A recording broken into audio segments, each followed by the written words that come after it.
All sports, all the time. There's heroes and there's legends. Heroes get remembered. Legends never die. This is the Spoken Podcast. Hold your ears, folks. It's showtime. I'm your host, Lance Twidwell. Man, that kid, he can ball, man. He can ball. Touchdown, Kansas City! Patrick freaking Mahomes, baby! Let's talk some sports, because that's what we're here to do. You are tuned in to The Spoken.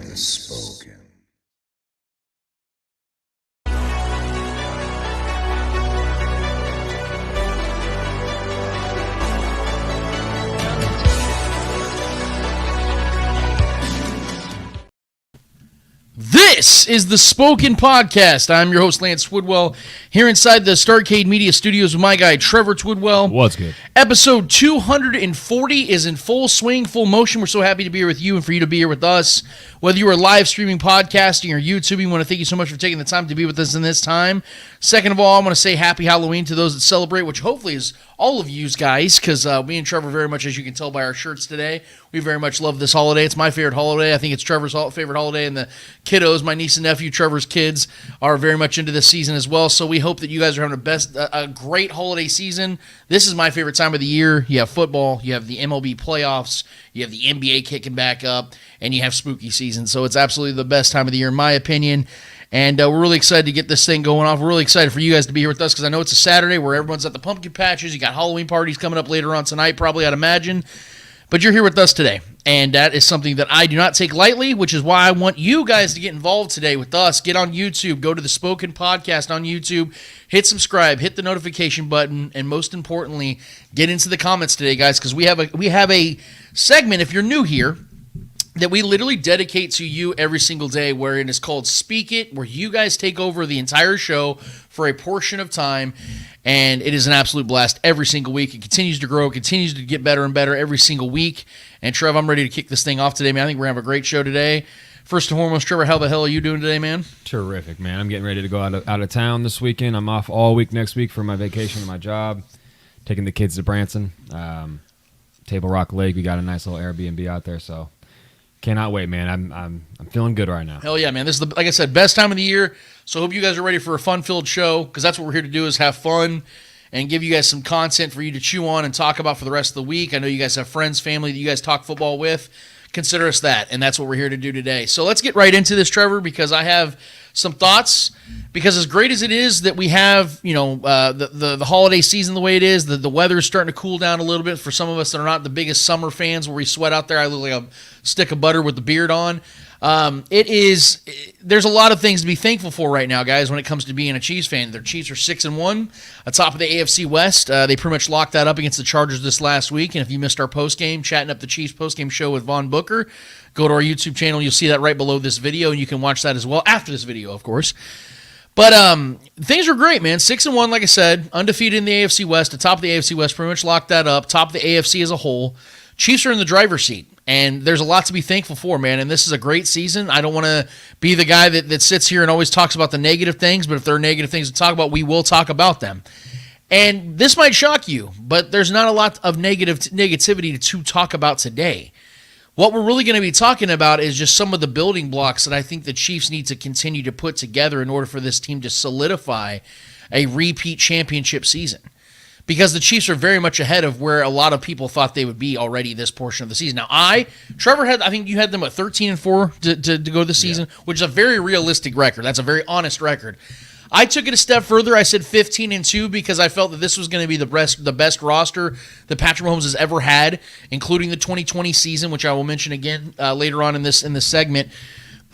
Excuse me, but I thought there was a lot of validity to why I said that 15-2 was a realistic option, because I felt that this is the team that could really just add one piece here and there and just be unstoppable.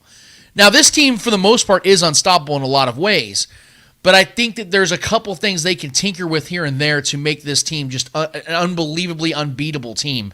And I think you guys know where I'm getting at. So, obviously, I was very happy with what I saw from the Chiefs wide receiver versus the Chargers. I think anybody and everybody should be. But they still need to add a receiving option if they want their offense to continue to play at that level. And I'm not budging off of that. See, last Sunday, the Chiefs had their best offensive game in a month with not only 483 yards of offense and 31 points. 483 yards is actually the high for the season, which is very impressive for any team. They had 6 passing plays of also 20-plus yards. That's by far the most of the season. So much so, that's the exact same amount of 20-plus passing plays they had in the Broncos and Vikings game combined. MVS, guy that I've been very critical on this season, has had by far his best game of the season with 3 receptions for 84 yards and a touchdown. He was averaging 6 yards per game over the previous 3 weeks. So although it was awesome to finally see the Chiefs' most experienced and expensive wide receiver contribute, we had 6 games of nothing and 1 game of wow. It's not a very good ratio. Can we honestly expect the MVS is going to be that guy again when we haven't seen him be anything close to that guy since last season's AFC Championship? MVS is 29 years old in his 6th season. We know who and what he is, and it's inconsistent at best. He's not a reliable asset in this offense.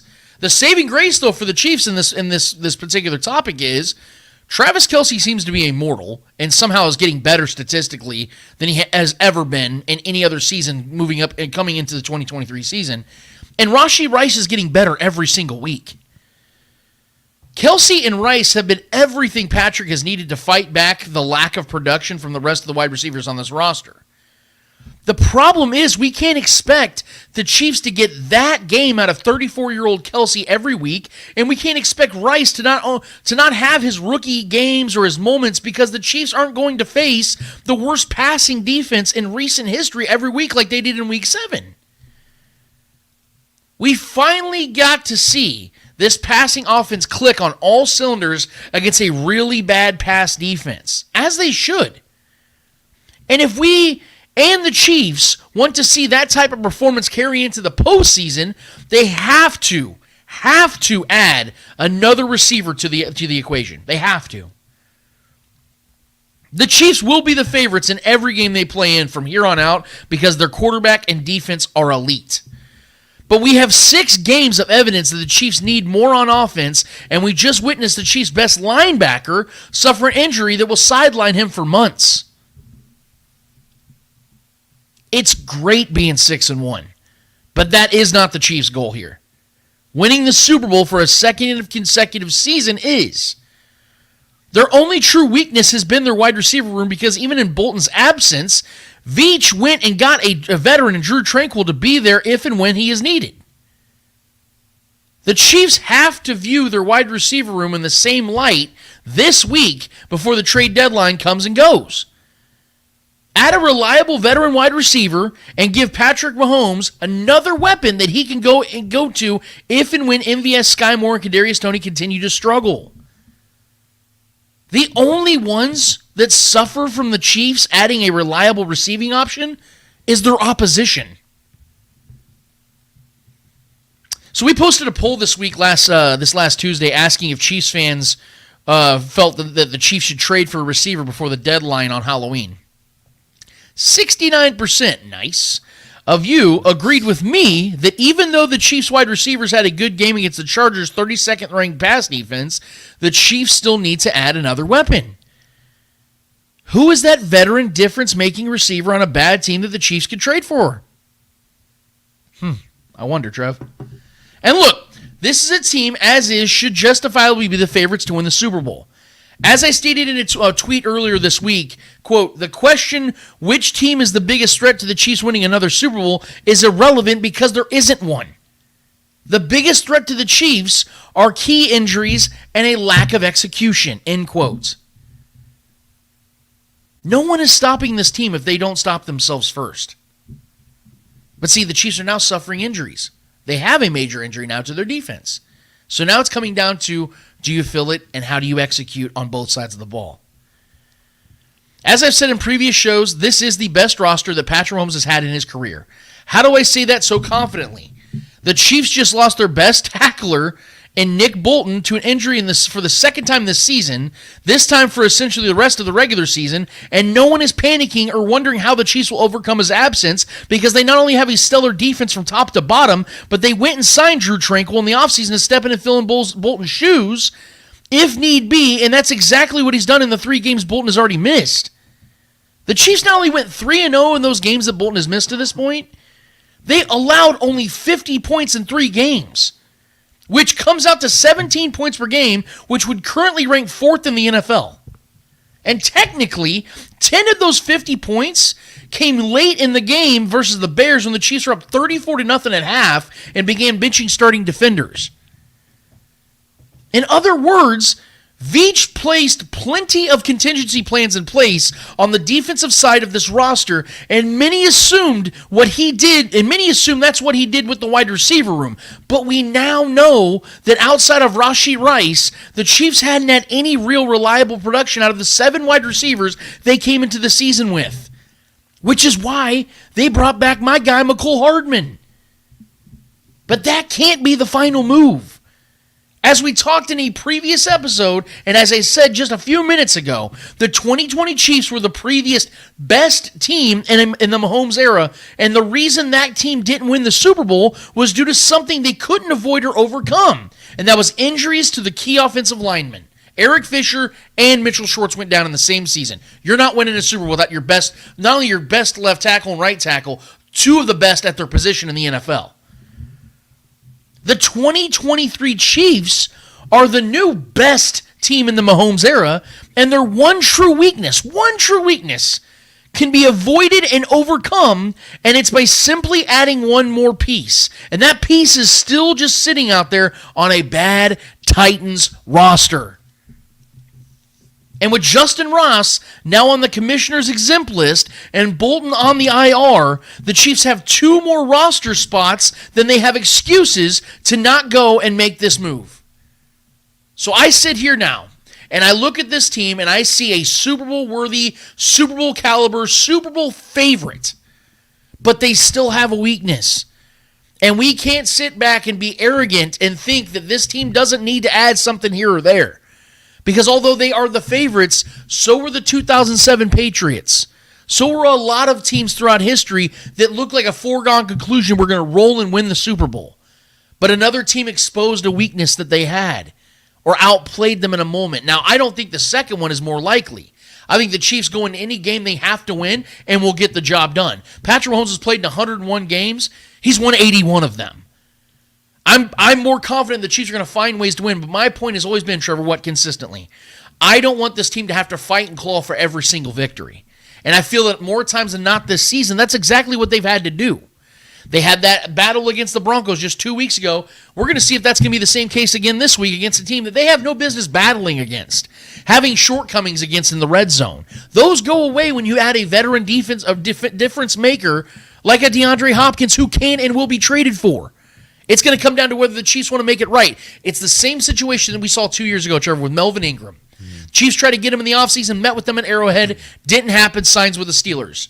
About 6-7 weeks later, ends up signing with the Chiefs, or Chiefs give up like a 6th-round pick for him. This has to be the same thing. And you saw that defense from 2021 started to get better as the season went on. It wasn't because of Melvin Ingram. He added to it. Yeah. The defense got stronger, got better, and more fluid, but he added something to it that they were missing, that little ingredient. You add DeAndre Hopkins to this offense, you're talking about an offense that can take it to a whole nother level. You start talking about that Chargers game becoming the norm. And again, yes, Travis Kelce, Rashee Rice are both becoming, well, Travis is already special, but Rashee's becoming that special guy at the wide receiver room, but he's still a rookie. So it's hard for me to sit here and believe that every single week you rely on an aging 34-year-old tight end and a young, unproven wide receiver who's just now getting his feet wet in the league.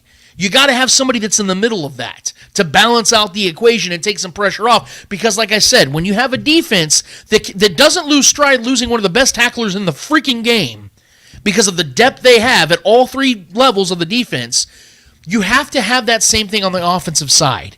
You can't sit here and think that, oh, they're good because they have Rashee Rice. What if Rashee Rice goes down with an injury? Who are you relying on in the wide receiver room? He's the only one that you can trust right now, and he's only played 7 games in his career. So you have to add something there in case Kelce continues to stay hobbled and he has to fight through injury after injury after injury. You can't expect these things are going to continue just to go the way they're going right now because, again, your competition is going to get tougher as well. Trevor, what are your thoughts? Well, I mean, You know me, bro. You know us on this show. We were pushing for the the D-Hop move to happen the whole offseason. Still would love it to happen.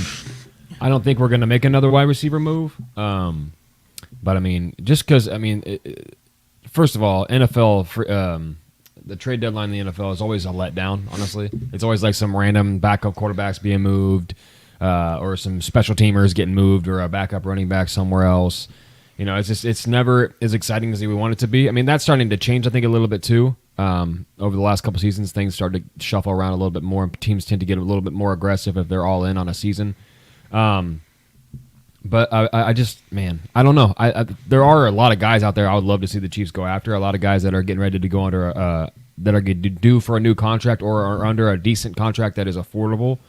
Or even like you just said, like the Kyle Pitts thing, that would be an incredible thing. But as far as the Chiefs and what they do and their ability to find depth at positions, I mean, we have depth at wide receiver, but it's just not as good a depth as we want it to be. You know, good depth. We carried 7 into the season, and a couple of them got banged up with Richie James going down, and Watson going down. Now Justin Ross in a situation where we may or may not see him ever again. I don't know. So that's we went in with 7. Now we're down to 4 or 5 guys that we can even really play in a rotation. So I mean, making a move for D-Hop would be incredible, and I think the Titans are a team that have been speculatively going to have a fire sale at some point. Derrick Henry's been thrown in the pot a lot about going to the Ravens or going to these other teams that are trying to compete and are missing that one piece. I've talked about trade for Derrick Henry on this show as well. Would love that. Just go get them both. You know what I mean? But no, I mean, I listen. If this team can make any moves to improve and get better than what we already are, of course I'm on board with that. I mean, if the money's right, if it works, and if it's a 1-year rental or a guy that we could possibly be here for a couple seasons, like D-Hop, I think D-Hop could be here for a couple of years if he signs. I think he wanted to be here. Quite frankly, I think the money just wasn't right, and I get it. You have a life, you have people to take care of, you have dependents, you have yourself as well, and you have the life that you want to live. And the money was better over there in Tennessee, even though he's over there suffering in an awful offense that's going to start 2 quarterbacks this weekend. You know what I mean? So that sounds fun. I think he'd much rather be in Kansas City at this point, and I think Kansas City was definitely very interested. They were one of 2, maybe 3 teams that were really interested in him. I think that offended him, obviously.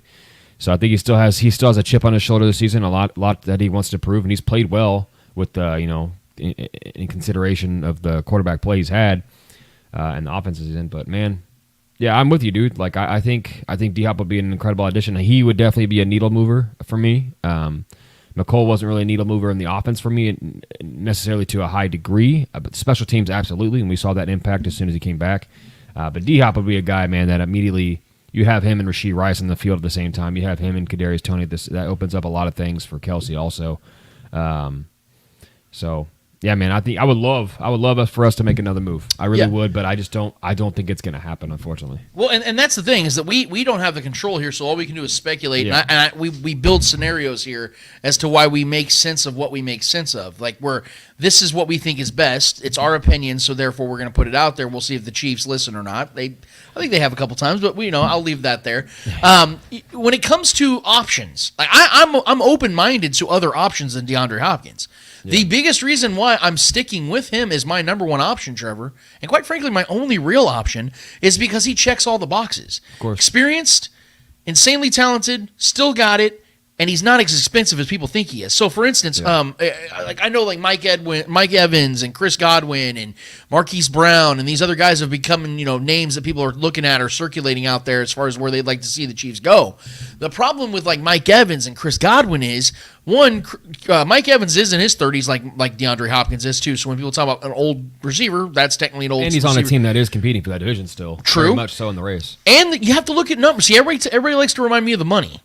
So Mike Evans right now has a dead cap of $36.8 million. Yeah. You're not moving that. Yeah. Unless you got a team out there desperate enough to go and eat that money or figure out a way to, finagle that money. And he's going to have to get a new contract next year because he's a free agent.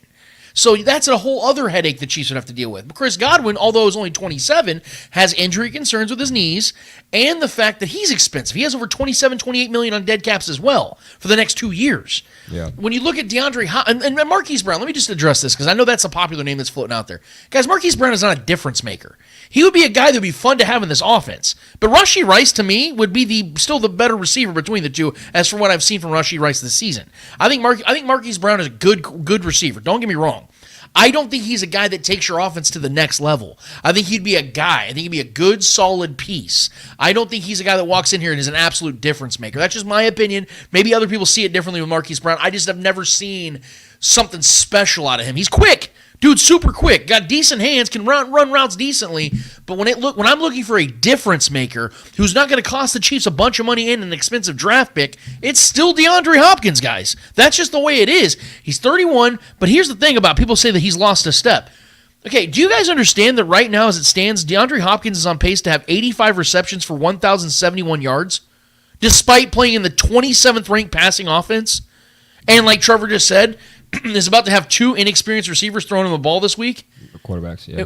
I'm sorry, yeah. Will Levis and Malik Willis. Yeah, they're going to start them both in different packages. I mean, it's insane what they're dealing with. It's clearly a fire sale in Tennessee. Yeah. We don't even know Mike Vrabel's going to be their coach next year. They just sold he off, might be going to New England. They just sold off Bayard to the Eagles, which is a massive get. Nobody's talking about that enough. That's a great safety signing for them. That could have locked up their leaky secondary, man, big time. So the point I'm trying to make, guys, is that other teams are going to get better off of some of these moves. Like Trevor said, most of the time the trade deadline is a little bit of a letdown, where it is backup quarterbacks and things of that nature that get moved. Big names very rarely get moved. But like but Bayard's not a huge name, but he can be a difference maker. Yeah. So if the Eagles are a team that the Chiefs could potentially be facing in the Super Bowl, and we know they're inevitably going to be facing within the next month, these are teams that you're going to have to take seriously, guys. And if they're adding talent, you can't sit by and sit on your hands and just expect that everything's just going to be fine.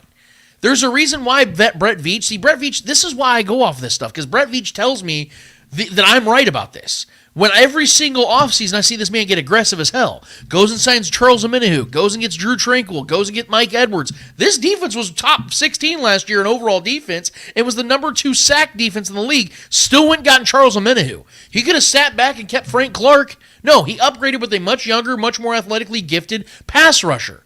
And he went and got FAU in the first round. So they're stockpiling defense, both in free agency, trades, and in the draft. So what is Brett Veach telling us? That he understands that in order for Patrick Mahomes to continue to win Super Bowls, he's got to have an awesome defense. But with that, you got to still have guys on the offensive side that he can rely on. And you've seen this season, there are legitimate trust issues that he has with Sky Moore, Kadarius Toney, MVS, and other pieces that were supposed to be guys that were going to contribute at a high level in this offense. I mean, Trevor wasn't alone when he said that Sky Moore was going to have 1,000 yards. There's been other people that thought that. Sure. And I was almost willing to entertain it. But I needed Sky Moore to prove that to me. Kadarius Toney, I don't even know if he's a gimmick in this offense right now. He had 2 more snaps against the Chargers than McCole Hardman did in his first game with the Chiefs back with the Chiefs. 2 more snaps. And if you watch the game, who was the more effective player? It was McCole Hardman. And so I'm looking at this roster, guys. I'm saying, man, everything is so in line for this team to just roll to another Super Bowl. And then you see this one piece. I know no roster's perfect. But it's again, guys, it's one thing if the Chiefs just simply couldn't make a move. They can. They absolutely can if they want to. It's sitting there right there, just like it was this offseason, for them to make this one simple move. And it'll take pressure off Travis Kelce, it'll take pressure off Rashee Rice, and make everyone's job easier on the offensive side. And it gives incentive for DeAndre Hopkins to come in here, make some money, not a lot, because I don't know if you guys knew this. I know everybody keeps telling me his contract's expensive. So the Titans already paid his $10 million signing bonus. So the Chiefs would be in line to be paying him his base salary of $1.1 million, and I think his cap hit right now is like $7.5 million. Our guy John Harrison will correct me if I'm wrong, but I think it's like $7.5 million in cap hits this year, and then I think it moves to like 15.9 next year if he's cut, which the Chiefs wouldn't cut him. So you're looking at a guy that's still one of the 10, 12 best receivers in the league that you're not going to be paying Terry McLaurin type money. Another guy that people have been talking about. He's 27 years old, a little bit younger, but he's way more expensive. So is Curtis Samuel. These guys have more expensive contracts. Every single guy I've named today has a bigger, more expensive contract, at least for this season, than DeAndre Hopkins does. So who do you go with? This is what I'm saying. Maybe Trevor's right. Maybe a lot of you guys are right. That they'll just sit down and won't make any big move, won't go in at a wide receiver. But how many of you thought they were going to go and get McCole Hardman back in 6 weeks? None of you, including me. But they did that. Why? Because it was an inexpensive move, and they knew this guy could be a difference maker. Well, I mean, look at the Eagles did, too. They went and got Julio Jones, who was sitting on his couch. You know what I mean? And they're already a team that's a Super Bowl caliber team. You know, they're out there making moves. I mean, I get it. Julio's free. You know, he just came in for a nice warm meal to play on this team. So I get it. But they're still out there actively making moves for, you know, very notable names. Granted, he hasn't been a productive player in a few seasons, but still, you know, making moves to slightly find edges and ways to improve this team. And he was on the field immediately in game one. I mean, he didn't do much, obviously, but to have a guy out there to be another big name and another notable person that the defenses also now need to recognize is that's what I think teams that compete for championships year in, year out are kind of always shuffling things around and trying to find new edges. So I'm with you, man. So let us know what you guys think. Give us your thoughts, your opinions, because it's coming up quick, guys. Tuesday at 3 or 4 p.m. Eastern in the afternoon is when the deadline hits for trades to be done.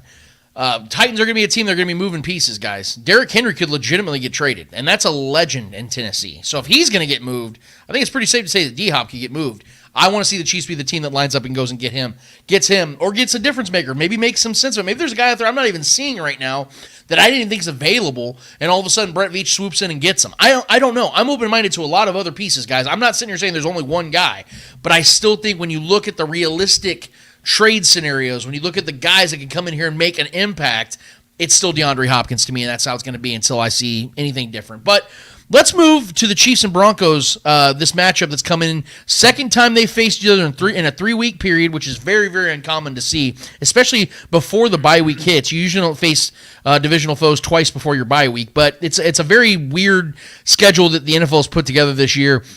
The Chiefs are coming into Empower Field and Maha Stadium. They're coming in as 7-point favorites, road favorites. The over-under is set at 47. Trevor, I'm gonna sink my teeth into this one immediately. The only way this game hits 47 or above is if the Chiefs score 47 is if the Chiefs score over 40 points, or Chiefs score 35-ish points. Yeah. Maybe I'm mistaken here, and I don't want to be the guy that tries to sound arrogant. But I've been banging the table all year long about this defense. But maybe I missed something. But I just saw the Chiefs face a quarterback that people have been swearing up and down for the last 4 years is elite, that had a Keenan Allen receiver who's been on an absolute tear this season, with a healthy Austin Eckler, put up 17 points against this defense. And all of it was in the first half. Got absolutely shut down in the second half. The week before that, I saw the same defense allow one touchdown to the same Broncos offense. Garbage time touchdown. And it was a bullshit touchdown because Mike Edwards got a body tackle penalty, even though he weighs less than Russell Wilson. Look that up. That's the only way that happened. And the Chiefs, although scored less than 20 points, covered the spread, which was 10.5. They beat them by 11 points in that game with a horrific offensive game, at least scoring-wise. And I don't know if you guys know this or not, and I don't believe in jinxes, so disregard anything I'm about to say if you do. Patrick Mahomes has never lost an AFC West divisional road game. Yeah, that record is stupid. Yeah, and if he beats the Broncos this week, it's the biggest winning streak against any opponent by any player ever. It doesn't make any sense, bro. He'd be 13-0 against the Broncos. That's absurd. Yeah. So what I'm trying to simplify this matchup as much as I possibly can, because there's ways you can talk about, we got to watch out for this and this matchup. Guys, it's very simple. Because I just talked about some of the concerns I might have about the Chiefs wide receiver room. That doesn't matter in this game. The Broncos are a team that I don't believe are on a fire sale. I know that some of the beat reporters and some of the Locked On Broncos guys have been saying that they should try to trade off like Isaiah Simmons and Jerry Jeudy and Cortland Sutton. I definitely think they're going to sell some of those guys. Maybe they will. Maybe I'll be wrong. But sure, you got to remember that the trade deadline doesn't come down until Tuesday after Sunday. So I don't think they're going to be trading those guys off before Sunday. I think they're going to let some of these guys still play and maybe try to up their value because Sean Payton has an ego, man, the size of Texas, which is ironically where he's from.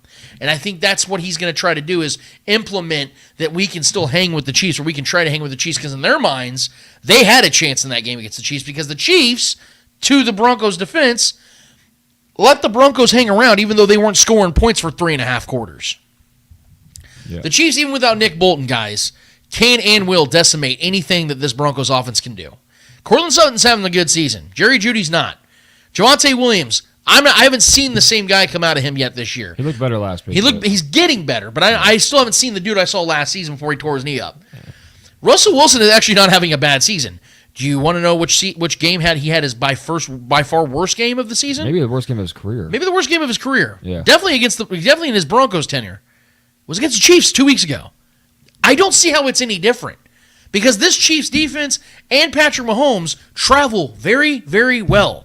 It has not mattered whether it's an Arrowhead or it's on the road. They have been dominating oppositions. That is not going to change this week. I don't know how this number is at 47 unless Vegas thinks the Chiefs are going to go in there and really pour it on, which could be possible. But I don't see how this number, I think this number is way too high because I don't think that the Broncos are going to score more than 10 points in this game. I don't see a scenario in how this defense allows it because outside of Nick Bolton, this defense is geared and ready to go because 2 weeks ago when they faced, you know who the Chiefs didn't have? Charles Omenihu. Well, guess what, motherfucker? He's back. And this dude was on an absolute tirade against the Chargers. He was maybe the best defender on the field in that game. You think he's slowing down in this one? Hell no. This is a game that really matters to Charles Omenihu. This is a game that really matters to the Chiefs. Because if you listen to Andy Reid's presser after the game against the Chargers, you know, when they're feeling good, Chris Jones doing the how about them Chiefs thing, and it was funny as hell and everyone's laughing, Andy went serious immediately right after and said, all right, guys, Denver. Because we know one thing, guys, the next 2 games after this one are 2 massive games for the Chiefs. You have a game against the Dolphins, bye week, and then you have the Eagles at home Monday Night Football.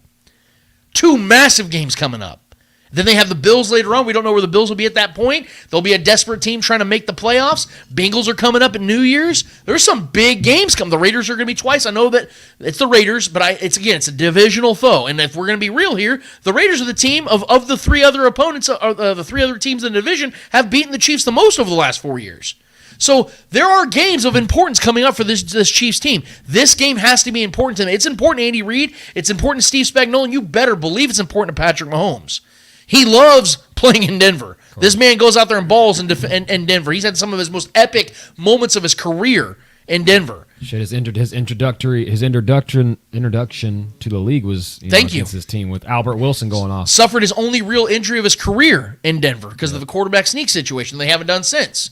So this is a very special week, I think, for the Chiefs. I think they're coming into this game focused, Trevor. I think they're going to come into this game prepared, and I think they're going to come in here and they're going to do it. They're going to finish what they started against the Broncos 2 weeks ago because what they started was a team that was moving up and down the field against this Broncos team. Travis Kelce was just decimating them. Rashee Rice had an awesome game. No one else really had a really good game outside of those 2 guys receiving-wise. Pacheco played pretty damn well. Yep. But what they didn't finish was red zone drives. 1 and 5. 1 of freaking 5. By far their worst of the season. They cannot and will not do that this week, Trevor. I think if they get in the red zone 5 times this week, they're scoring all 5 times.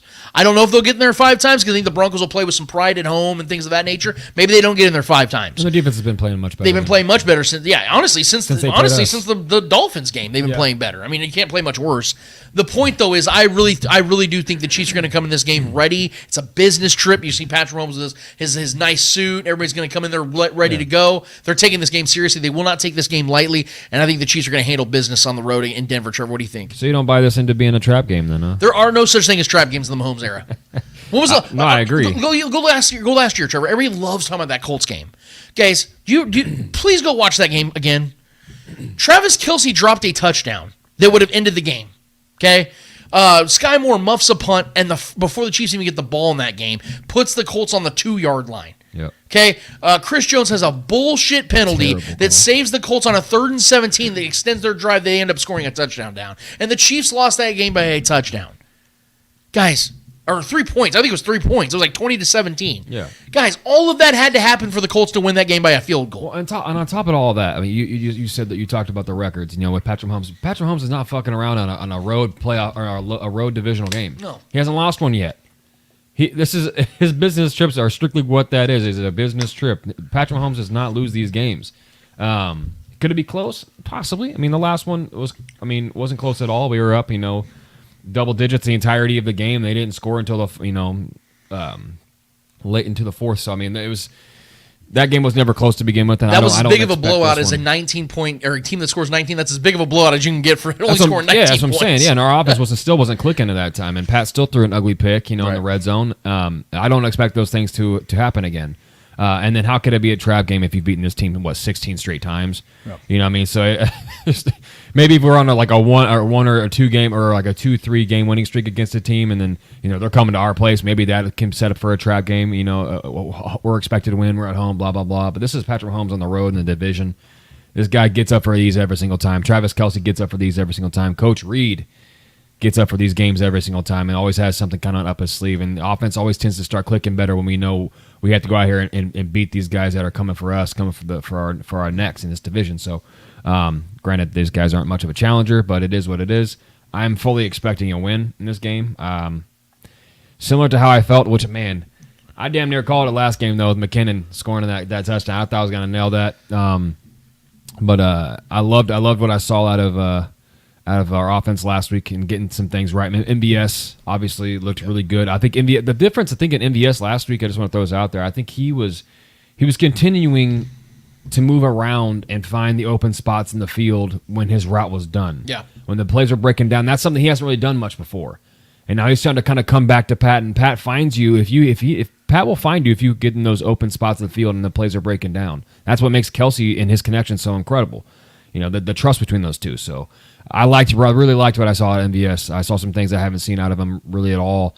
So that was good to see. He's going to need that downfield threat, and he looked good with the ball in his hands too after the catch. So that's something promising moving forward. We're going to need guys like that to perform. So, but yeah, this game, I mean, what is there really to talk about in this game, man? This is a team that's arguably the worst team in football we're going against this week. No trap game here, guys.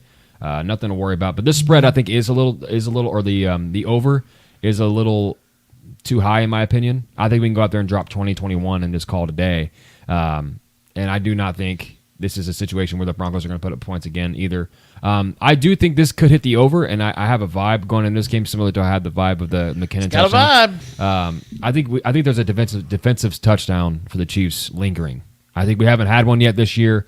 This feels like the game where we can have a jumped route, pick six, or like a fumble, a sack, forced fumble and a sack or something that we take, that's lower back in their own field position, and we take it to the crib or so. I feel like something like that might happen. That could cover the spread.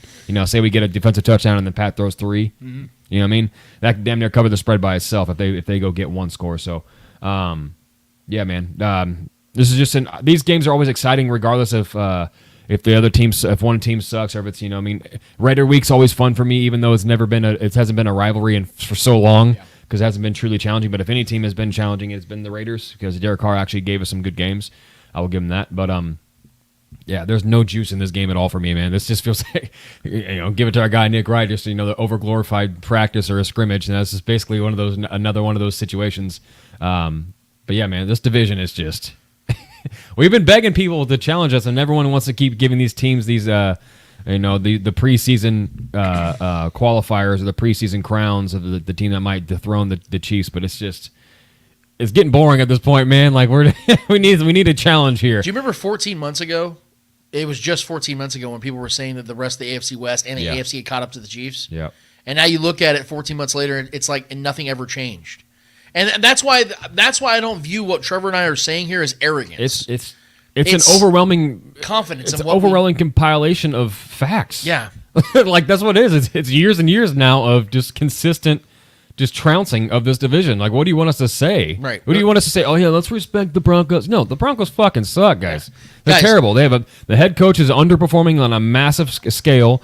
They have a washed quarterback who is a has-been, who's probably not even going to be a Hall of Famer because he choked away one Super Bowl. He should have 2.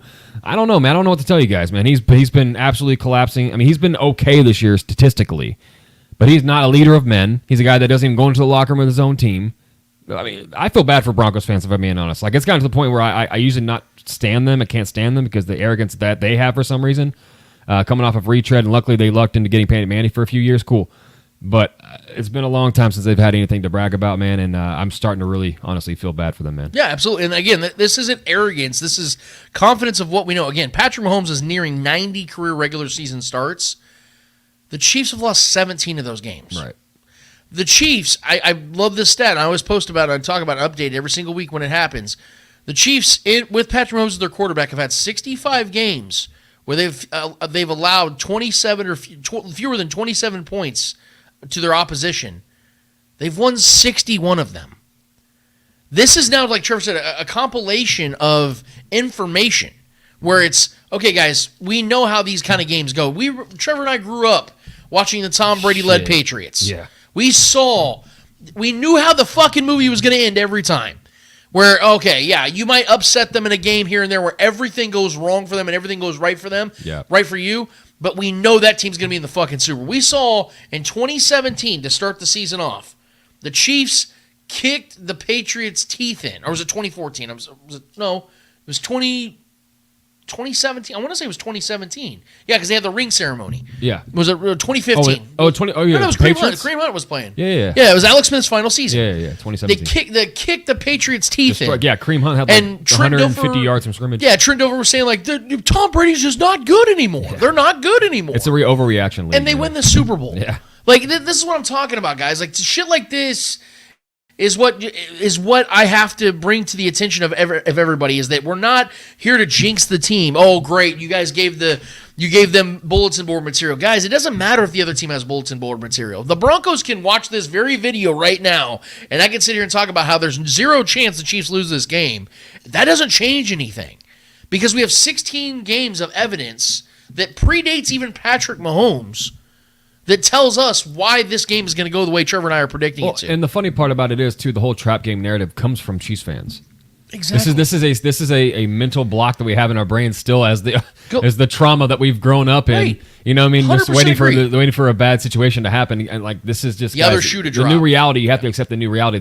Patrick Mahomes just doesn't lose these games. Yeah, a few years ago, I'd be sitting here with my wide receiver stance and saying, this is why the Chiefs aren't going to win the Super Bowl. Yeah, I don't think anyone else in the country and other fan bases, no one's giving the Broncos any kind of chance to win this game. It's only Chiefs fans that are making this narrative. Go look up 2 weeks ago Broncos Wire.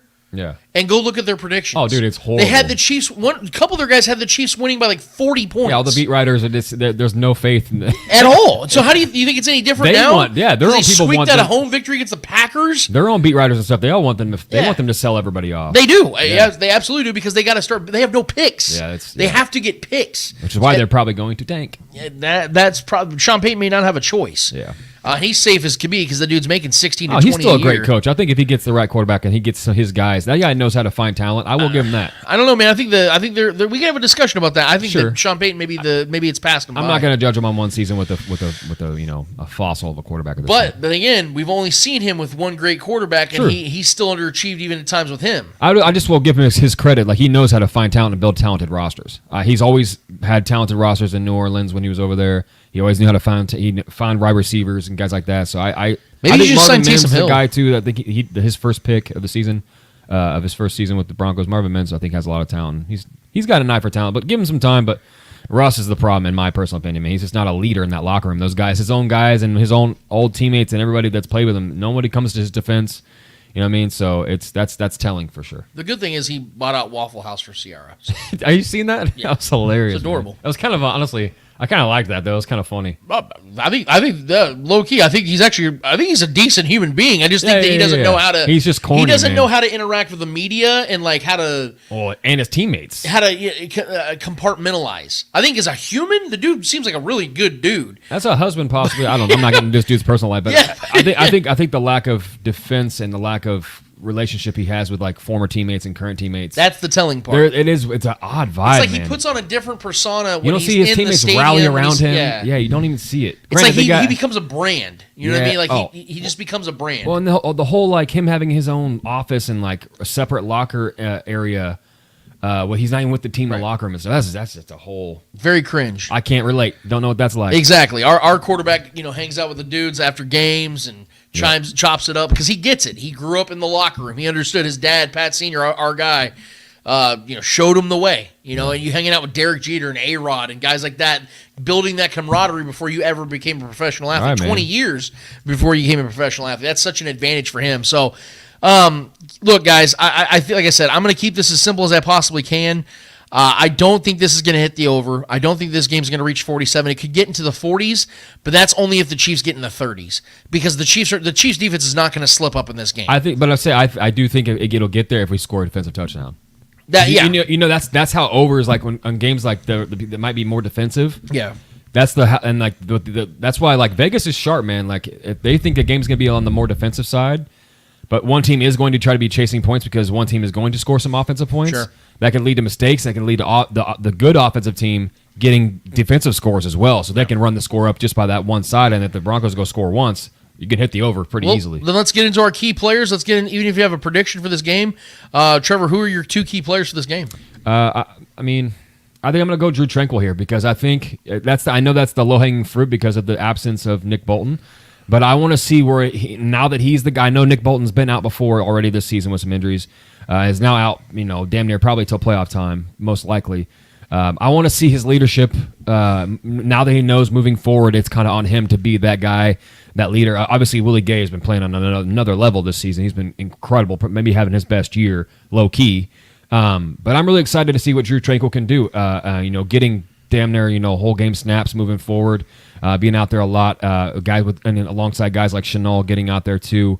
I'm really excited to see what the depth of this linebacker core can do, especially in this matchup. I mean, Jesus, this is going to be a juicy one for them. So that's why I'm kind of going here. If we can stuff the run, if Drew Tranquill can go out there and hit those running backs and before they get a chance to even hit the gap. Would love to see some stops like that. Maybe get a pick, or maybe he's a guy that's good in coverage as well. Maybe if a mistake or a tip ball or a throw that's an errant throw to a tight end over the middle or something like that, Drew Tranquill makes a play on it. I just want to see something like that happen. So my guy defensively is Drew Tranquill. Offensively, I got to see Sky Moore. This is a game I think where Sky Moore is going to have to. He's so good at beating guys at the line of scrimmage, and I think this is a game where we saw MBS come on last week. MBS had a good game. Finally, he looked like a human being, looked like he had a pulse out there. It was good to see that. Rashee Rice, I have no questions about moving forward. I think Rashee Rice can continue to grow and possibly be the wide receiver one for this offense. The dude just scores touchdowns. He knows how to find the end zone, has Pat's trust already. So I need to see an upside game from Sky Moore because at this point, we know what his floor is. His floor is 0 every week. But as of right now, his ceiling's what? Couple catches for 15, 20 yards. Right. He needs to expand that ceiling, right? And I want to see a ceiling game. That doesn't have to be a ceiling game, but a game that shows he has some upside, an upside game from him. You know what I mean? So what does he have? Right. And granted, this is going to come down to the scenario of each possession we have too. Is he going to be open? Is Pat going to find him? Is there going to be plays designed for him? All I really ask of Sky Moore is to be a possessions guy. Go out there and move the sticks, run to the sticks, get quick slants. Create separation and have Pat find you. Pat will find you if you create separation enough to where you're open enough. And we haven't been getting enough of that from Sky Moore this year. This is his second year in this offense. He should be better than he is right now. I expected better. I think Chiefs Kingdom expected to be better. We got a lot of games left in this season. I want this to be a launching pad game for Sky Moore to give opposing defenses something else to think about. And being a consistent contributor to this offense in this passing game. And if he breaks out and has a good breakout game, that makes Pat's job that much easier because he's got juice, man. Sky Moore has juice. He is a talented dude, and he's good with the ball in his hands. He is a crafty guy and very, very good at beating man coverage. I want to see him beat some man. If the Broncos dare to go man against us and don't play that soft shell zone, which has worked at times against us. But if they dare go man with Sky Moore, I want him to break free and create some separation and make some big plays this week. So I'm going Sky Moore. All right. Well, I have one that is I have 2 breakout players this week. And I know this sounds disrespectful to one of these guys because he's having an elite season, but it's a breakout in a particular stat. because he hasn't gotten one of these yet. I think Trent McDuffie's getting his first interception. Yes, this week. man. I've been trying to get that one too. I think it happens this week because I think that Russell's going to. I hate been tackling like a fiend and forcing fumbles. I'll give him that. Cortland Sutton's having a very good season. He's got 5 touchdowns on the season. This is what the Broncos have been waiting for. Yeah. He waits till now when they're threatening trading him to finally start good. putting up numbers. Yeah, he's a good wide receiver. Yeah. I think they're going to be targeting him a lot in this game because Jerry Jeudy and Russ just are not on the same page. So I think that Cortland's going to get probably 11 or 12 targets, and there's going to be the rotation between Snead and McDuffie on these wide receivers, and I think there's going to be either a tip drill ball or McDuffie just run flanks the route, whatever it's going to be. I think he gets his first pick of the season. Pick six, make it pick six. That might be that defensive score that you were talking about. Maybe McDuff gets himself a nice little pick six. I think something's going to happen. I think it's going to be like later in the game too, where the crowd just starts to just groan and just murder this team through the air. Yeah. I really think that it's going to get ugly at that point. That's how I think this game's going to go. I think it's going to start getting ugly. On the offensive side, there is one player last season that absolutely dominated the Broncos, and it was Jerick McKinnon.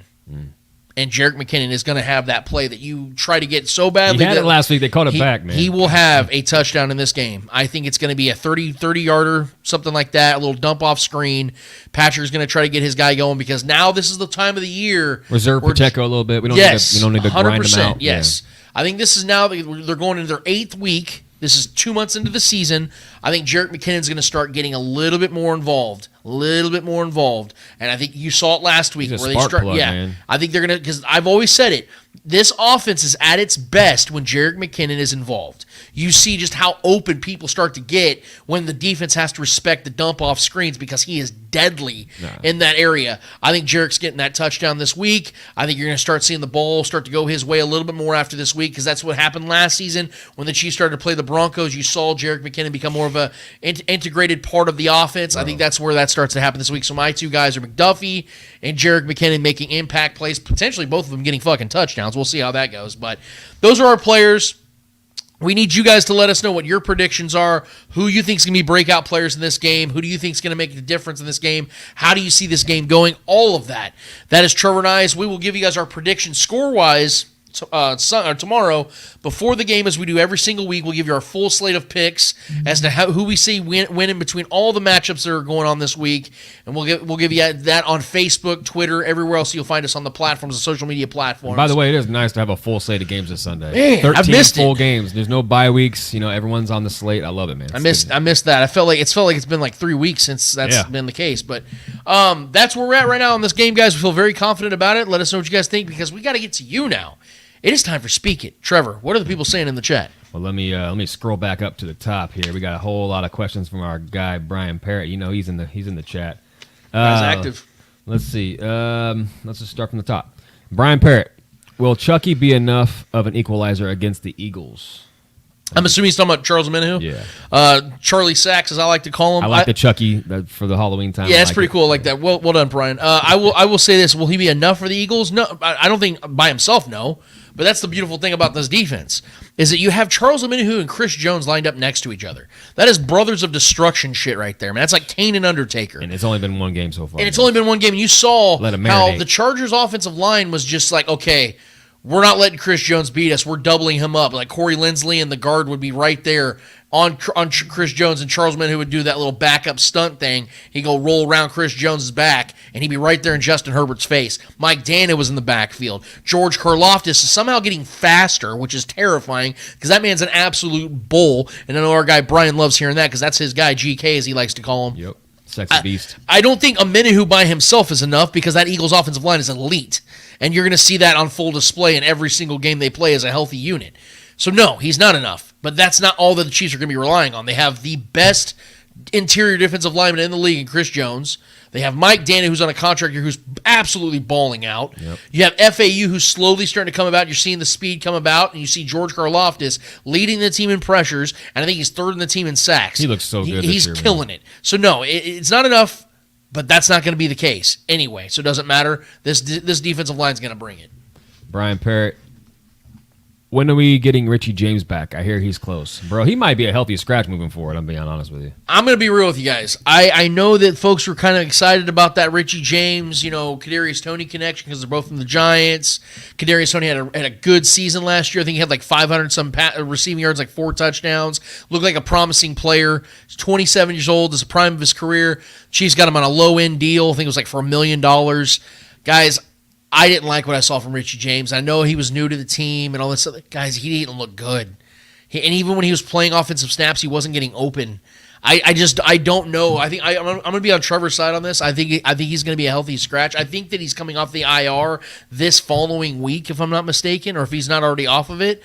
But maybe he gets more opportunities. I don't have a lot of faith in Richie James at this point because he's really given me no reason to believe that he's going to be any type of difference maker. So when he returns, he isn't even going to be the punt returner because that's Mecole Hardman's job for the foreseeable future, and I don't think he's relinquishing that. Yeah. So at best, maybe Richie James does some kick returns, and you return a kick like one every 7 kicks nowadays. So he'd be basically irrelevant at that point. And he's like what, wide receiver 6? Yeah, you know what I mean. So I don't have a lot of confidence in Richie James moving forward. Brian also asks, is Watson going to try this week? Is he getting used to the brace, I hear? Yeah, he's practicing. I think if he does play, it'd be very limited. It's pretty quick. I'm willing to bet he doesn't play this week. I think they rest him up and get ready for the Dolphins game in Berlin because I think that would be a game they could really use his breakaway speed, and because Jalen Ramsey's coming back this week, knock his rust off, and then he plays against the Chiefs. Yeah. You'll have Mecole as a burner, MVS as a burner, Justin Watts as a burner. I do not care about Jalen Ramsey, bro. Yeah, I'm just saying though, their defense is better with Jalen Ramsey. He's the best corner on that team. Sure. Xavier Howard's out, all that stuff. So I think that's what they're going to do. Is they're going to make sure that Justin. I think Justin will be back for the Dolphins game as healthy as he possibly can be. Give him another week of practice. Yeah, and as dirty as it feels to say, it would be nice to have him back. Brian Parrott, next question: do we see a Mecole breakout game at Denver? Mecole has already had multiple breakout games with the Chiefs in years past, so I mean, this is him having a big game would not be considered a breakout game in my opinion. Well, I will say this to Brian's point. I think a breakout game would be something close to like the 49ers game. That's what I'm saying. I don't think that's going to happen. Yeah. But I do think that Mecole's going to continue to be an adequate contributor to this team. I think you're going to see him have a decent punt return in this game where he takes it back for 25 yards. He could have a Mecole game, but a breakout game is like a game where we haven't seen it from you yet. And this is like your I've arrived kind of game. I don't think he has a 3 touchdown game. Maybe he gets a touchdown in the game. That could happen. I think he broke out right away with that punt when he flipped the field last week, and then got that catch to convert and end the game last week. And I think, if I'm not mistaken, he had 3 or 4 targets in the game against the Chargers. So that's his first game back. So it wouldn't shock me at all if he gets 5 to 7 targets against the Broncos. So then he has a chance to have a solid game. I just don't think it's going to be considered a breakout. Yeah. Next question is from Bumpa BB on YouTube. Can Rashee Rice be a wide receiver 1, or can he just be a good wide receiver 2 or wide receiver 3? I'm not putting a cap on Rashee Rice. Yeah. I want to get Trevor's thoughts on this one for sure, but I've said this on the show and I'll say it again.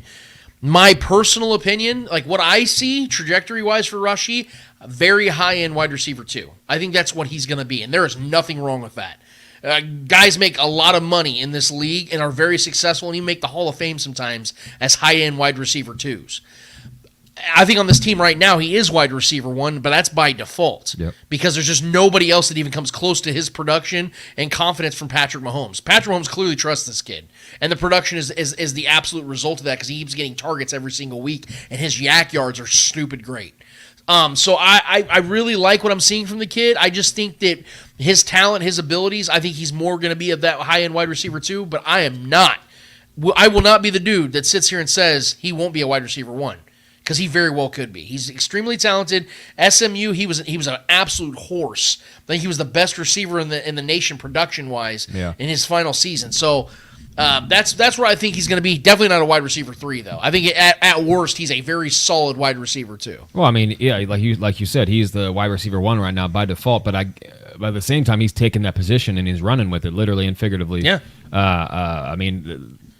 The guy is absolutely the best player with the ball in his hands after the catch in this offense so far.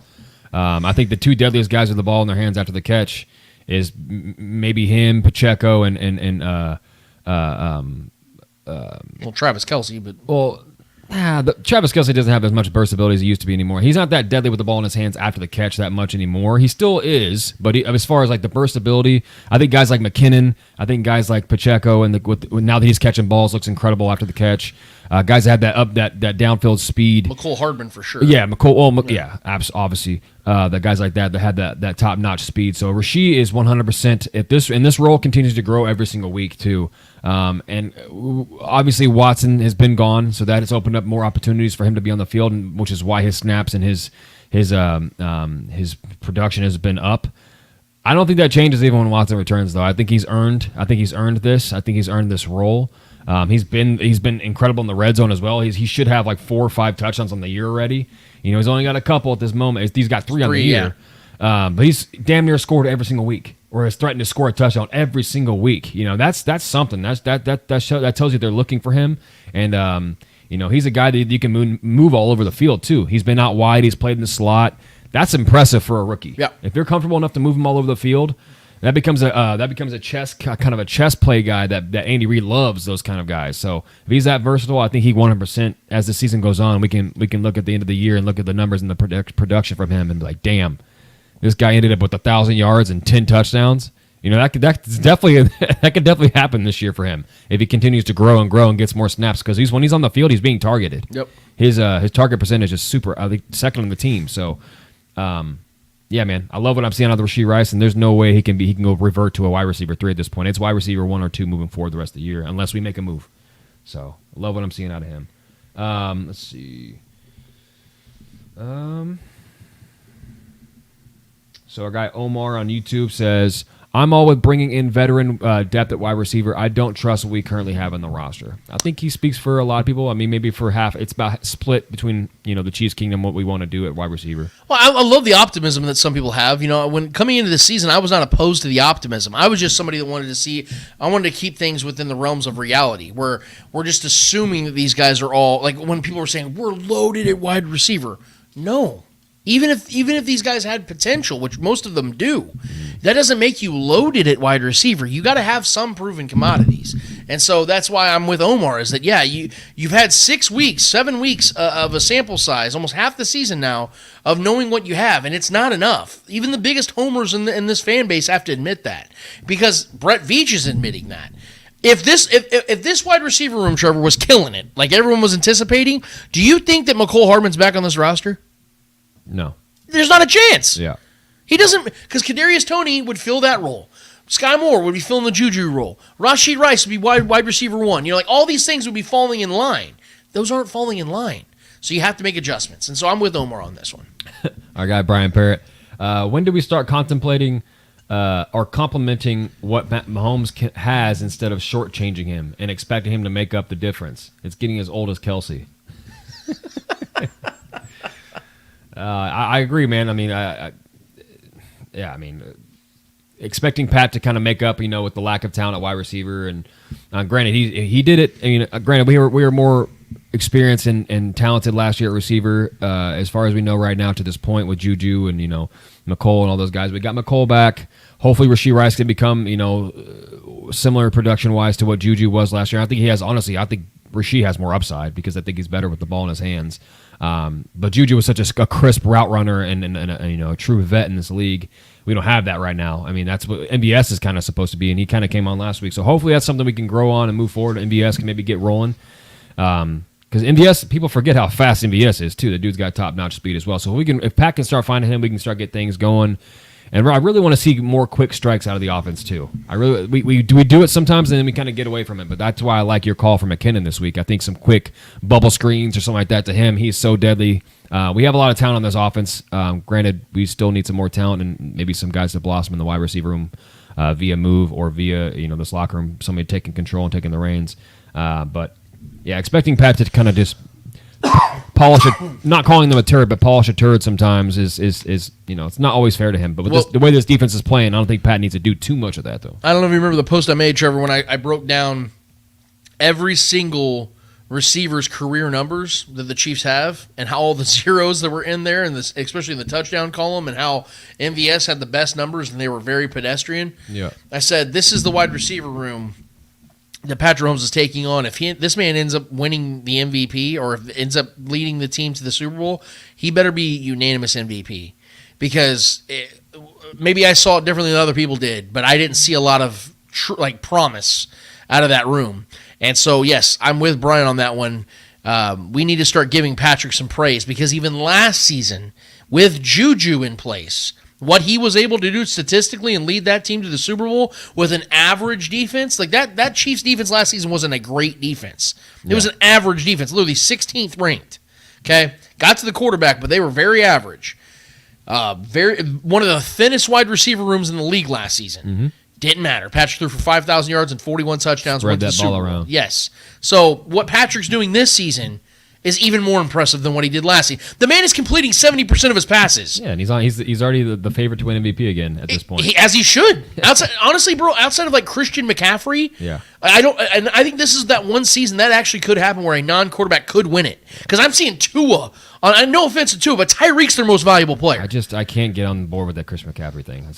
Here's every running back produces in that offense. Trevor, but come on, he is producing at an historic level. I don't care. He's not more valuable than these quarterbacks. He's not more. He is more valuable than Tua Tagovailoa. No, he's not. I think he is because you see but you see the numbers of Tua's. Do you remember Raheem Mostert's numbers when he was in that offense? They're nowhere near when they went to the Super Bowl? I could pull it up right now. Obviously, he's not Christian McCaffrey, but he was one of the best running backs in the league that year. Yes, and he is this year too. Raheem Mostert's killing it in Miami. Because it's in the same vein, the same offensive scheme. Right, but Christian McCaffrey was great before he went to the San Francisco 49ers. Yeah, but he was insane in Carolina. He's not the MVP. He's not even. My point is, he is an MVP candidate. It's not even debatable. Who's more valuable, him or Brock Purdy? Yeah, obviously he's more valuable than Brock Purdy. It's George Kittle, Brandon Ayuk.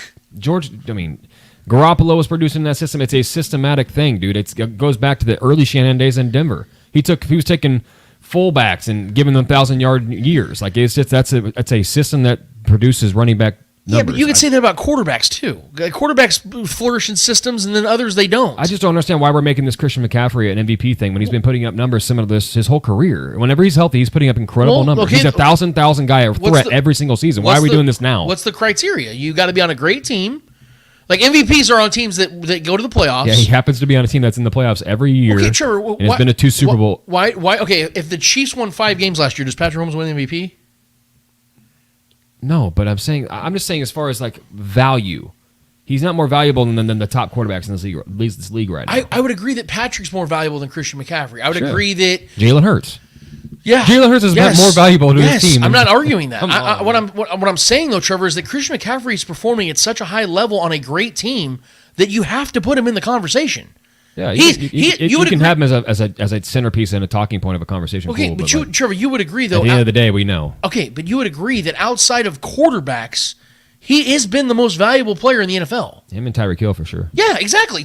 I think Tyreek's in the conversation. Dude's on pace for 2,000 yards. But we all know that's neither one of them are going to win it. But I said though, this is that one year because scoring's down significantly by like 30%. Sure. Quarterbacks aren't playing as well as they normally do. Like Josh Allen not having as good of a season. If he's having a good season, Joe Burrow's down. Even Jalen Hurts is down. Patrick Mahomes has been down. Yeah. He's only averaging like 288 yards, which is actually high, but it's low for Patrick. The all-time low since like 2009 or something like that. Yeah. So what I'm saying, though, is because of those factors and Christian McCaffrey playing at such a great level and Tyreek Hill playing at such a great level, I have to have those guys in my top 5 NFL MVPs because the reason I was bringing up Tua is if you look, this is crazy. If you look up Tua's numbers with Tyreek and without Tyreek, it looks like 2 different quarterbacks.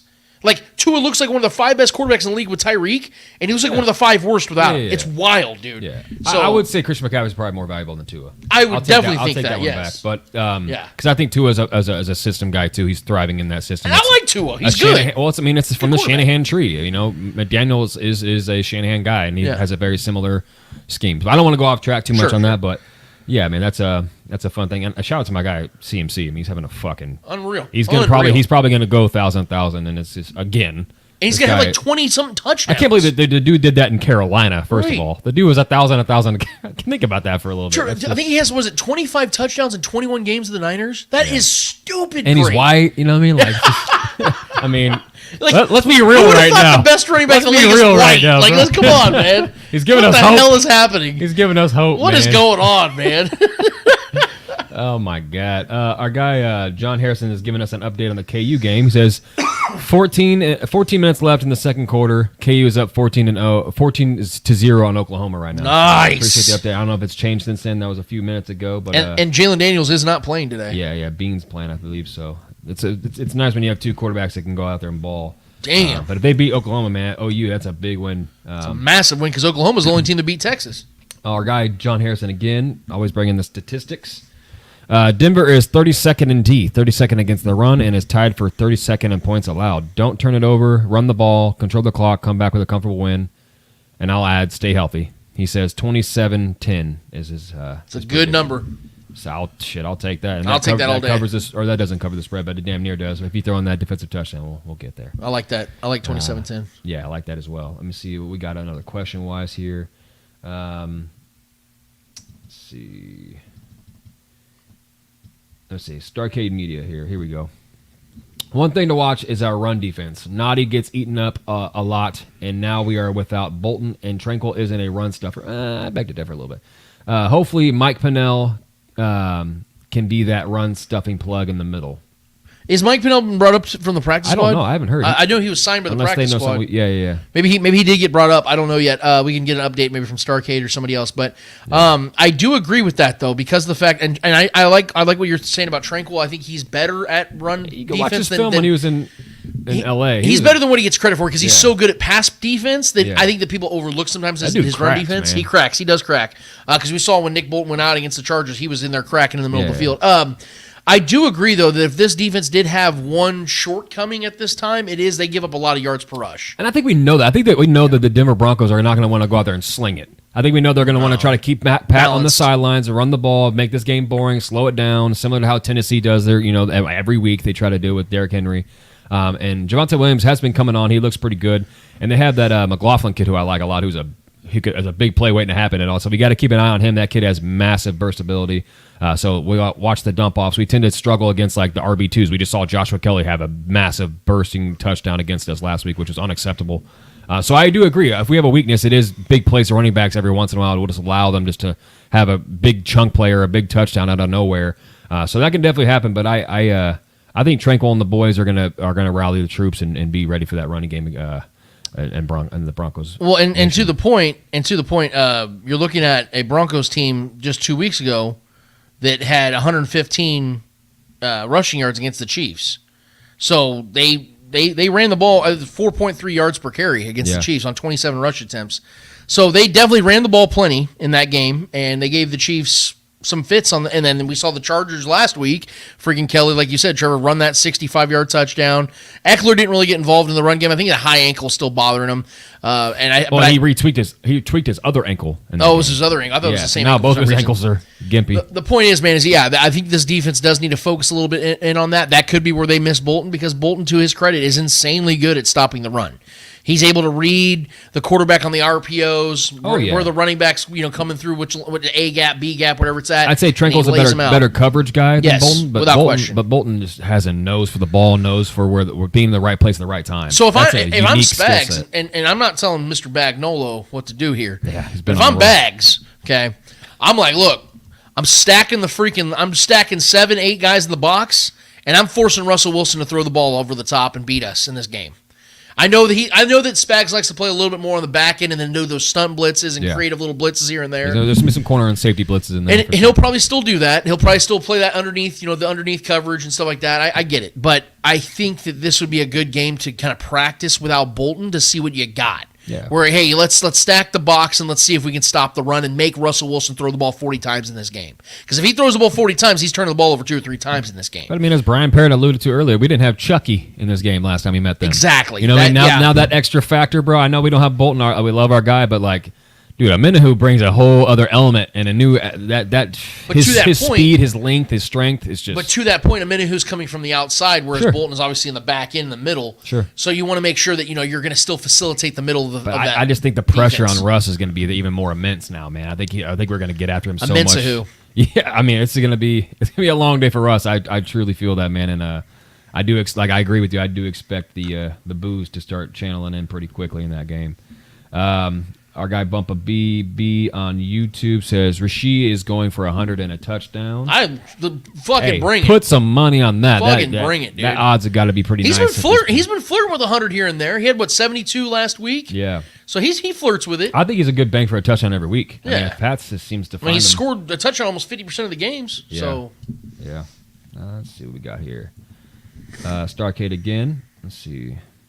Mike Pennell hasn't been brought up yet. I'm just saying that in the near future, hopefully he can help in that area. Yeah. Yeah, absolutely. And he's That's 32 his strength. now. That's his strength. So maybe this could be his last season in the NFL. I honestly forgot that Mike Pennell was still playing football. Oh, yeah. I forgot he was playing. But he's always a guy that contributes, active. man. He came in here in 2019, absolutely brought it, became a difference maker in the run defense, like Starcade's saying right now. Did you tell him MV Pennell when he was making all those plays? Pennell, baby, Yeah. hell yeah! Like I remember that. Yeah. We remember I photoshopped that guitar on him when he had that one picture of his arms like that. Yeah. I think that Pennell could be a guy that comes in here a couple like random games and you're like, damn, bro, like you remember this 4 years ago? Like he could be that guy. Yeah, he could be. I agree. Solid Just veteran. get a big old man in that middle area, man. Like that's why I like Danny Shelton. Like I wanted Danny Shelton to become that guy where he just kind of stuffs himself in there, kind of muddies the waters a little bit. But Spags, it's weird about Spags is he doesn't usually like guys like that.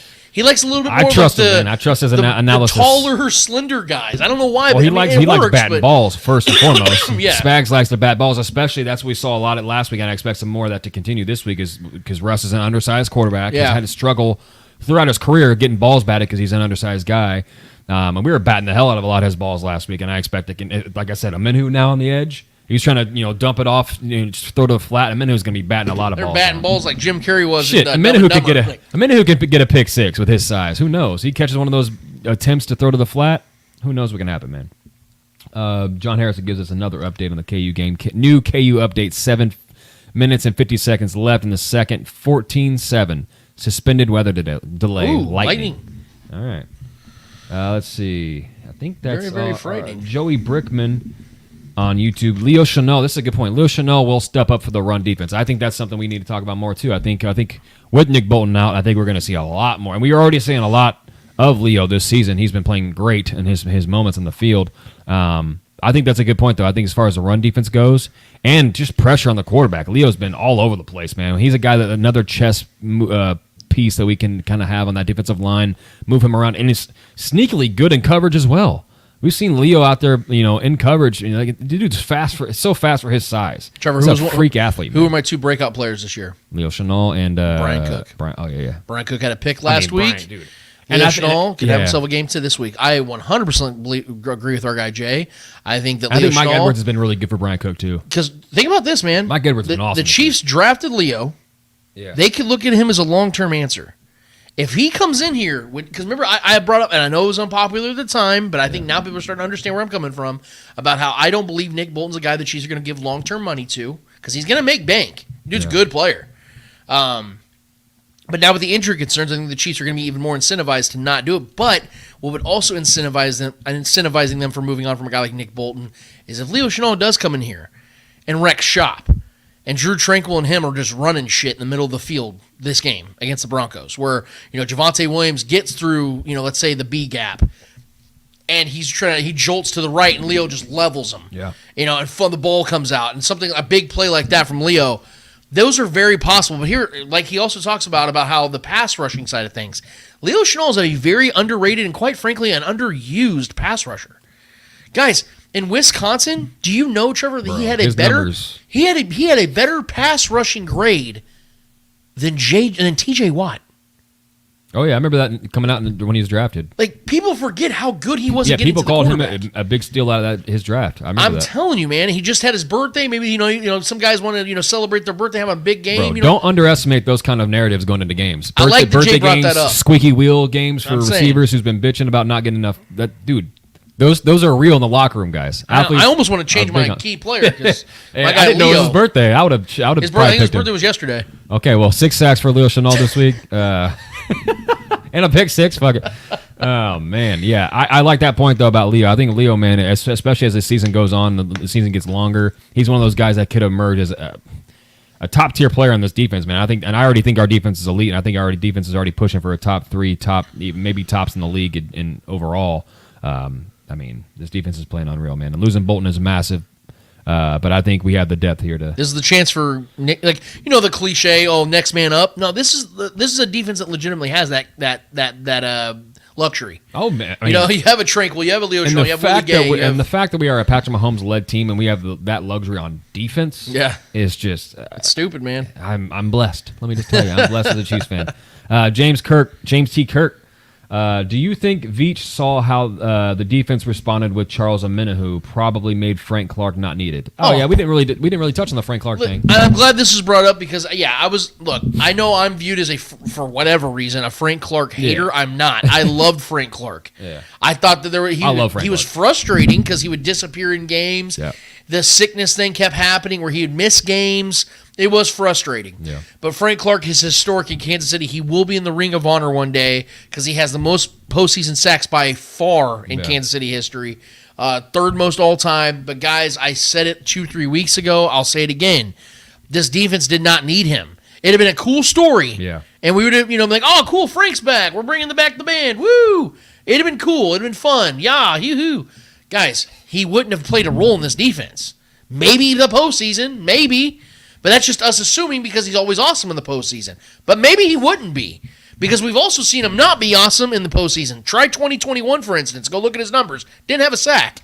Yeah. So the point I'm making is they went and got Charles Omenihu this offseason to replace him. And then they went and drafted FAU to replace him. Like, they went and added multiple guys. They doubled down at that position, guys, to where they did not need to get Frank Clark back because he played his role in the time that he did. But he's 30 years old now, and the Chiefs like to move off guys around that age. Yep. And it just made sense. And quite frankly, it looked like the right move because he did nothing in Denver. He missed a bunch of games. I think he's only played 2 games this season.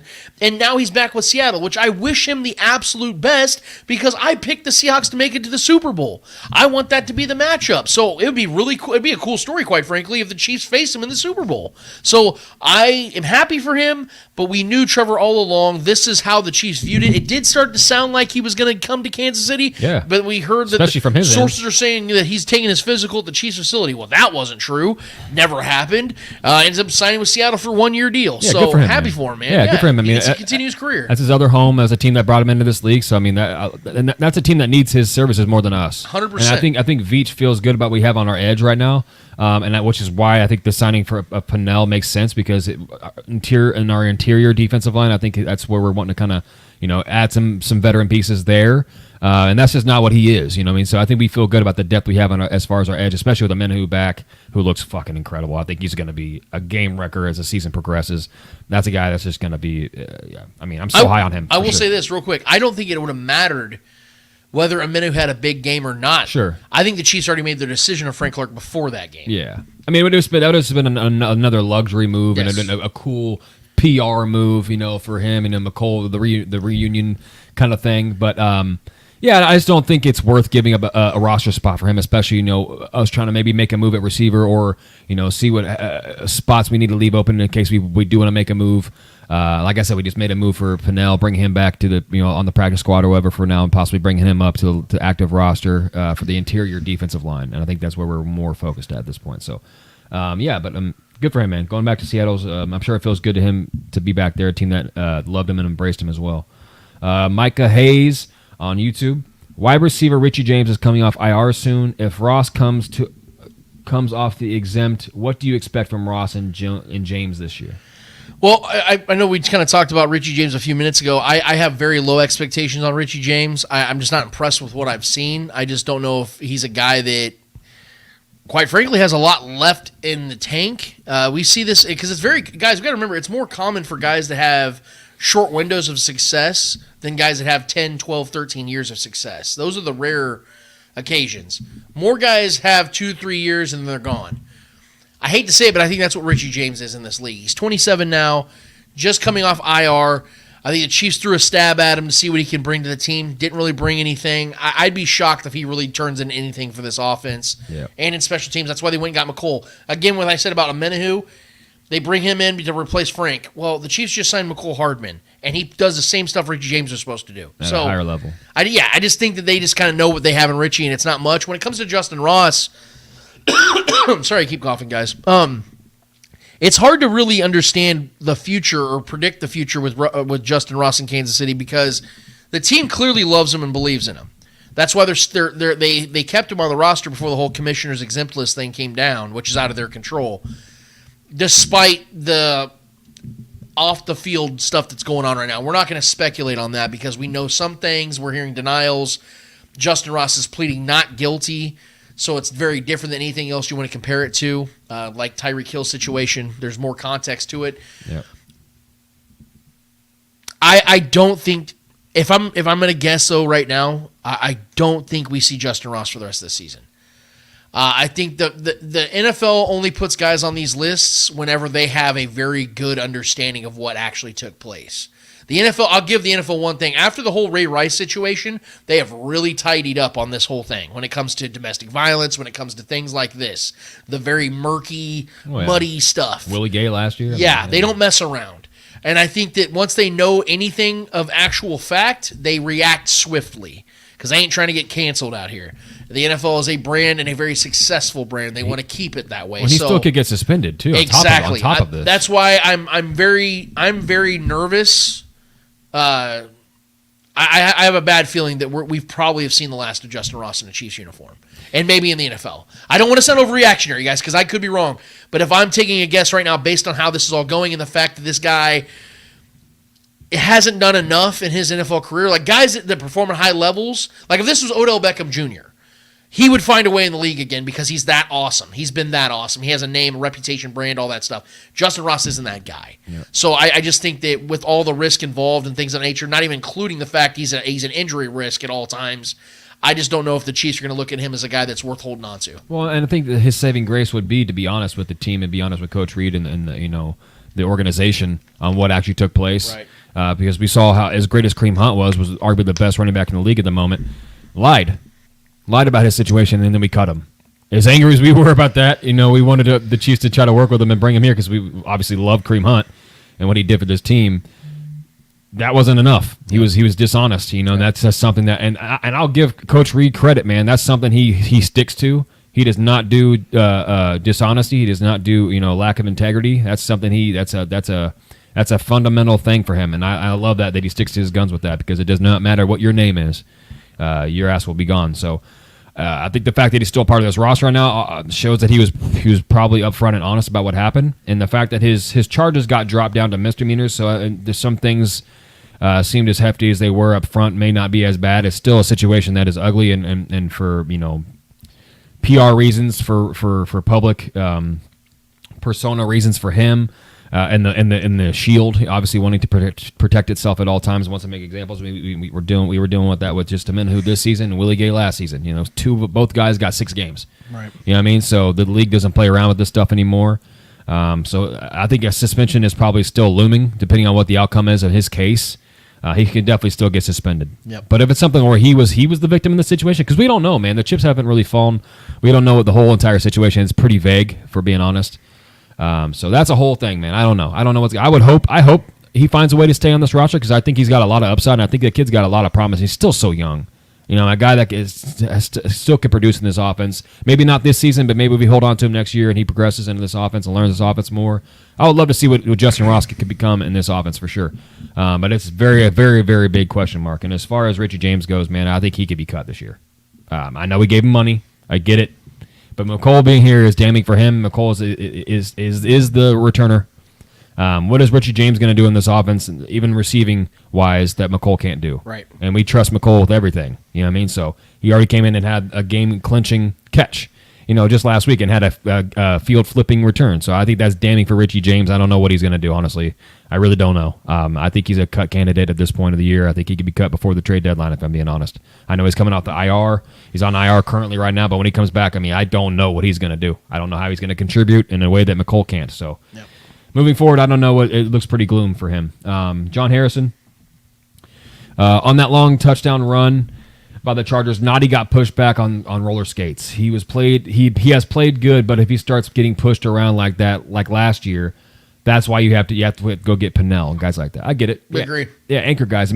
As good as Noddy is at times at being there in the gaps and filling those gaps and being a good run stopper at times, he doesn't have the best horizontal movement. Yeah. He's a guy that can kind of topple over, get pushed over, and he doesn't know how to work with his own momentum sometimes very well. But yeah, I get it, man. Pennell is an anchor. I mean, that dude holds his own. That dude is a guy that's consistently been a good defensive player against the run. So I get the move, honestly.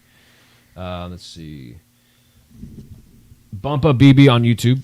Why don't teams play man defense against us? Келсey has a harder time beating man defense, and our receivers haven't proved that they can consistently. Because Patrick Mahomes is deadly with his feet.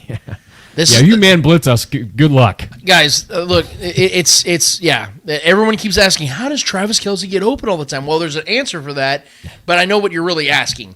Why isn't the defense defending him man coverage? Guys, first of all, it's just not that easy. I remember growing up, and Gronk and Rob Gronkowski, Randy Moss, Julian Edelman, Wes Welker, and the Patriots offense. I'm like, how is it these guys are always so freaking open all the time? Tom Brady will just dump it off to them, or 15 yards downfield, and they're always just wide open. Guys, it's the beautiful thing called scheme. These guys get schemed open all the time. They also understand defenses at a higher level than we'll ever comprehend. And plus, guys, there's not a bunch of defenders out there that can just one-on-one Travis Kelce, who's 6'5", 260 pounds, who has fluid hips like a wide receiver. It's just not that easy. And if you watch his dig routes or his out routes, he steps and pivots with the opposite foot. This has been broken down by Brian Baldinger, all different types of analysts, guys that watch all 22. He has such a unique and profound way of finding the open lanes just physically. Well, he doesn't run a lot of design routes. Yes, exactly. He runs a lot off schedule. He goes by what he sees. Yes, he's basically Patrick's eyes out there for Patrick. He studies. Wild, because I don't know if you guys saw the video. I think it was like Sam Whitlock or the kids. I apologize, I'm getting his name wrong. Sam Matlock, maybe, from the Chargers that came up. It was on a mic'd up after the Chargers game this last week with the Chiefs. Yeah. And he asked Travis Kelce, he's like, hey, do you have any advice for a rookie? And Travis was super freaking cool. Awesome, he could have just blew the kid off. He's like, look, man, the way it is you have to understand the other side of the ball as good as your side of the ball.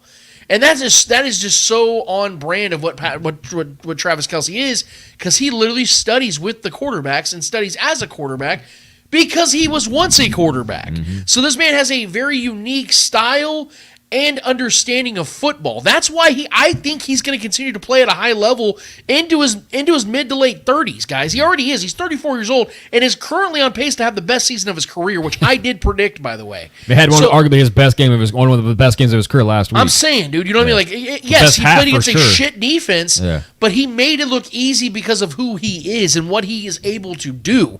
And that is why you're seeing that, guys. So when they play man defense, you better have one of the greatest lockdown corners or safeties in the world to be able to have a chance. Corners have no chance against Travis Kelce. No chance, because the average corner is 5'10". Let a corner play man with Travis Kelce, bro. 7 inches shorter and about 40 pounds lighter and 50 pounds lighter probably. I mean, it's good luck. Plus, if Taylor Swift's in the building, it doesn't matter what coverage you're running. I mean, the guy's going to eat regardless. So that's neither. And again, I brought up the Patrick thing just real quick. You play man. And what the Chiefs are going to do, it's simple. It's 3rd and 6 or 3rd and 25. Doesn't even fucking matter. You're going to have 4 men wide, maybe a running back for chip protection. You're going to send those dudes on a 3rd and 20 plus. Patrick sees nothing.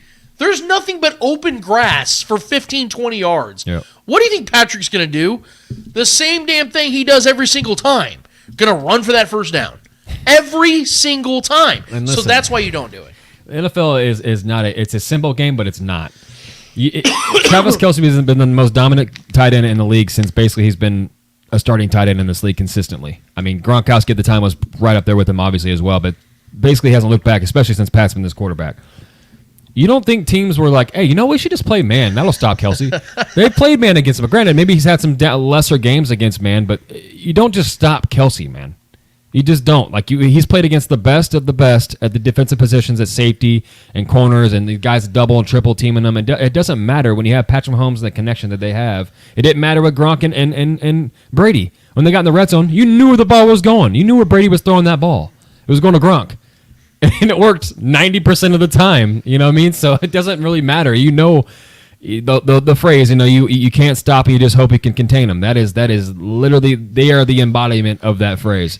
So it's not just simple as to say, why don't defenses play man against Kelsey and just stop them that way? It's football is simple, but it's not, man. When you got guys that are just all-time talents at those two positions and the greatest duo at those two positions, you can't just switch up your formations on defense and just expect to stop them. Right. So our guy John Harrison has a stat for us. Chanel had 8 sacks as a senior from the linebacker position. That's wild, bro. Think about that. That is insane. He's a guy that's so versatile too. You can move on the edge and all around the defensive line. Glad he's a Chief, that's for sure. Yeah. Micah Hayes on YouTube. Should we keep Bolton out until the playoffs so he can play without a club, or are the medical reports saying he will play with one no matter what? I think that he's going to probably play with a club no matter what. But if I'm a betting man, Bolton's going to be back as soon as he possibly can. Yeah, for sure. Knowing him. The Chiefs are going to respect that. If he's able to play, he will play. Yeah. Would I like him to be as fully healthy as possible? Yes. But I just don't think it's going to be much of a difference between, I do think the Chiefs are going to get the 1 seed. So if they end up getting that first round bye, maybe keep him out. But at the same time, I kind of want to see him get back into the swing of things before the postseason, so he's not coming back, full stride in the postseason. Yeah. I like to see him get some reps in that Week 18 game. I'd like to see him maybe get some reps. It depends on how the Chiefs are going to go, because what's to say the Chiefs aren't 14-1 or 15-1 going into that game, and they're resting starters because they locked up the 1 seed. Maybe Nick Bolton doesn't play that game anyway. So it's going to be they're going to have to get really crafty in how they handle this situation. But my bet is, as soon as Nick Bolton's healthy to go, he's going to give it a go. It doesn't matter when that is. Yeah, I agree. I mean, who knows, man? Some guys heal up faster than others. He's kind of a freak, so I wouldn't be surprised. This is the most banged up he's been in a season. It's just some fluky things. Dislocated wrist is something that doesn't happen very often. That's shitty, extremely painful. Yeah, I don't think we have a lot of examples of how long it's going to take to recover. So like I said, though, some guys genetically recover quicker than others. I mean, we just saw guys like CMC that had an oblique injury, went out there and played every single snap. Very next game. I mean, these guys are just different, man. They're just different. And 2 back-to-back losses on that. Anyways, next question. James T. Kirk, what do you guys think of the fire sale going on in Tennessee? We kind of touched on this in a minute, but he continues, I always thought players should make all the money possible, but D-Hop sold his football soul for money. Now he's trade bait. I mean, my stance. Can't disagree with you there. We know the red and gold was the best option for him, but he did choose the money. And look, I'm not the man that's gonna put my hands in another man's pockets. Your decisions, to secure the bag and do it for the betterment of your actual life outside of football. This is a game at the end of the day. Yeah, man, I think as far as the fire sale goes in Tennessee, I mean, we've slowly seen this coming with Tennessee. This is a team that no one ever truly believed in. They're always a team that's going to be right in the mix for the playoffs. They're always a scrappy team, very well coached.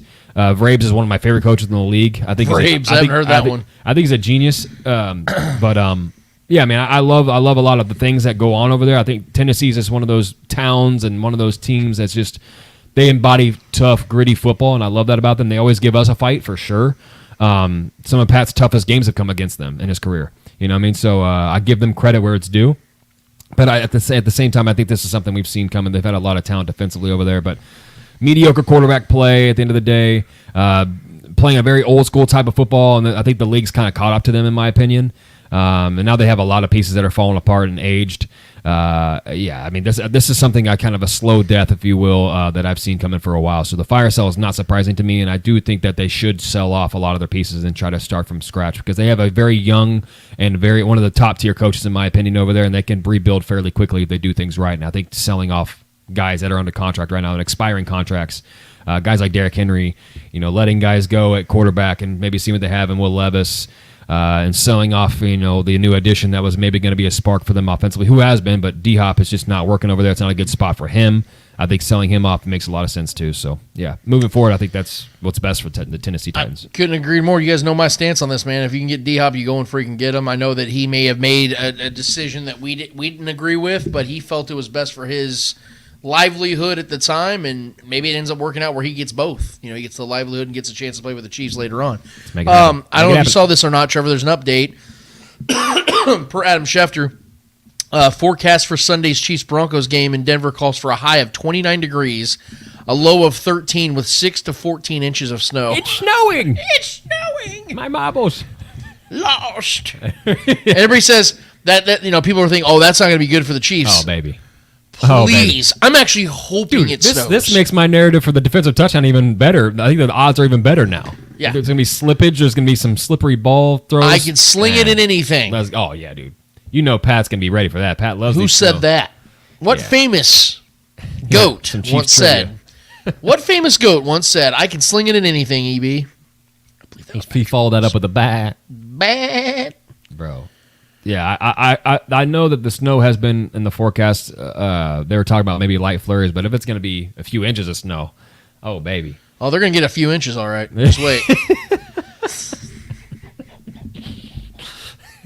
Don't you worry. Oh, man. The Chiefs are coming to your town, let me tell you that. Anyways, Brian Parrott has another question here. Did other teams pass on Jay Ross because of his attitude rather than his medical? I don't think it was. I don't want to speculate on. Yeah, I think it was simply medical because if you remember, of the 32 teams, only 4 cleared him medically. So that was clearly the biggest issue. So I definitely think it was medical. I don't want to. What I don't want to do is this one situation and say, okay, now I know for sure he probably has a history of character concerns because I don't know that. Yep. This could be very well a one-off situation. I'm not diminishing what this situation is if it is in fact what it looks and sounds like, but I don't think that a reputation is therefore preceding him because of a situation that we now know or think is fluid that's happening right now. Yeah, and I'm not going to judge. He's a young man. I was once a young man as well. I'm 34 years old now, but I was once in my early 20s, and you get in a situation when relationships are tough. You get into situations where sometimes your girlfriend or your boyfriend at the time can bring the worst out of you, and he kind of apparently it seems like he let the emotions get the best of him, and he's put himself in a bind right now where he's risking his career. He's risking everything he's worked for and everything he's overcome, and I hope he figures it out. I hope he stays at Chiefs because I would like to see that story continue to blossom here in Kansas City. I would love to see that. I think he is a good kid with a good head on his shoulders. And I'm not going to judge him for his personality or his character or whatever. I'm not going to do that, but I do think the reason was definitely medical for why teams overlooked him because his statistics and his numbers in college were great, especially as a freshman coming into bursting onto the scene with over 1,000 yards and double-digit touchdowns. This is his freshman year, so that was impressive as it is. It's not a question of whether he can do it or not. I just think it's right time, right place. Now he's put himself in the wrong place at the wrong time. So hopefully he figures that stuff out and can remain in the red and gold, man. But as far as that goes, that is all the questions we have, man, right now. Awesome. So, that was a lot of stuff going on, a lot of talk, and a lot of Leo Chanel love on the chat, and I'm loving it.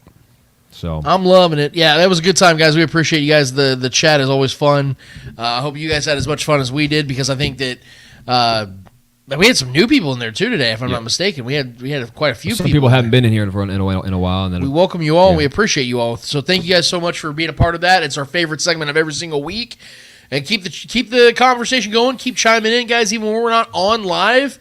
You guys can keep talking in the comments, connect with people, become friends, become BFFs, whatever you guys want to become. Because like I said, that's how the Spoken started on Facebook.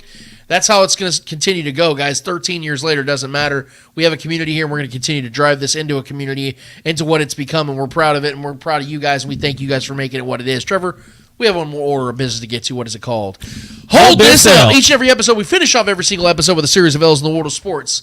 Whether those L's are friendly or not so friendly L's in the world of sports, we promise you, whoever's holding those L's in the world of sports deserve those L's in the world of sports. Trevor Twidwell, who's holding the L for you this week? All right, man. So I know we've had a lot of issues in the NFL. This has been an ongoing thing for a long time in sports in general, but typically in the NFL, it's what is a catch, and all the different controversies around that, and then certain what is a roughing the passer, all these different things. There's so much gray area to some of these calls and decisions on what these and a lot of the game being in the fallible nature of men's decision on what is what. You know what I mean? So that alone is a frustrating thing as far as being a fan and whatever the outcome is of your specific game is being, controlled by that. We all watched the Buffalo Bills and the Buccaneers game on Thursday night. Solid game, a really good performance from Josh Allen overall. He ran one and threw two. Breakout game for Dalton Kincaid. It was good seeing that. I love my tight end, so it was good to see that kid going. He's a stud. I think he's gonna be really good for them once he gets rolling. So this is a fun game overall. Baker Mayfield competes every single week. I like what I see out of him. But the game came down to one score. It's a one-score game, and the Hail Mary is one of those just like those plays. This is a high-intensity moment. It's coming. The ball is going to get chucked downfield, and an absolute hell of a throw by Baker Mayfield to give his team a chance to win this game because it was within one score. If they go down there and they score on that touchdown, or if they, get a penalty, Lord willing, they get a penalty down there in the end zone, which was not called. And in my opinion, this is where the discussion starts for me. What do we got to do to get a PI in these kind of situations? Us as Chiefs fans, we've been there before in certain games. Back in the day, I think there was a couple scenarios when Alex Smith had a couple deep shots into the end zone and guys were held or straight up tackled before they even get a chance to make the play. What is a penalty or what is a pass interference on these plays? Like, do refs just swallow their whistle in those moments? Because if you see that there was an actually great throw, Chris Godwin probably could have caught this ball if he wasn't banged into. Mike Evans was literally tackled by two players without even getting a chance to even get a look at the ball, to track the ball, to maybe possibly make a play on it. Godwin would have caught the ball if he wasn't banged into, and he obviously turned around quick enough because the ball was right there for him to get. The ball was absolutely untouched, which is one of the first times I've ever seen a Hail Mary thrown into the end zone with all those guys in the end zone with the ball being untouched. And the ball was untouched because damn near everyone was on the ground because everyone was being tackled. I don't understand how you swallow your whistle when guys are being tackled and not even able to have a chance to make a play on the ball. Right. So this is something for me, man, that's got to be fixed. Something that's got to be looked at because we see it far too often. Listen, I know there's favoritism in the league. Not saying I'm not the guy that's going to blame refs for wins and losses. That's not what I'm doing here. But I'm calling to question certain things. I'm calling to review certain things. And this is one of those things, man. I think if Tom Brady was on the field throwing that deep shot for the Buccaneers and it wasn't Baker Mayfield, there's 100% a flag there, and I have a problem with that. Yep. They don't want to see Baker Mayfield go out there and beat Josh Allen and the Bills because the Bills can't lose two straight. Let's be real right now. That he's an MVP favorite every year going in, to the middle of the year. This is a team that he's one of the faces of this league. He's a very marketable guy in a big market, and the Bills, they're a popular team. I get it. But if the shoe is on the other foot and Josh Allen is throwing that ball into the end zone and Stephon Diggs gets tackled, right, that flag is getting 100%. It's a confetti party, guys. Yes. I have an issue with that, man. That can't be the case, and I know. Ironically, here I am a Chiefs fan. Everyone wants to talk about how the refs continue to help the Chiefs, and yet the Chiefs have won numerous games when they're on the other side of the penalties. But that's neither here nor there. I just have an issue at the end of the day with the no call here and this isn't the only time I've seen this. Isn't the only occasion that this has happened, even this year. But if a man is getting straight up tackled in the play, there's got to be a penalty there. I just don't understand. Mike Evans was literally. You can go watch the footage. I don't need to talk about it anymore on here. You guys saw it, and you guys can go on Twitter and see it, or on X and see it. Guys are getting tackled, and guys are being completely held down, and no one's even playing the ball. They're all playing the player, and it just doesn't make any sense. So the NFL's got some things to figure out. That should have been a different outcome because they should have had one more timeless play on the 1 yard line to possibly win that game, and that would have been a big upset. And I get it.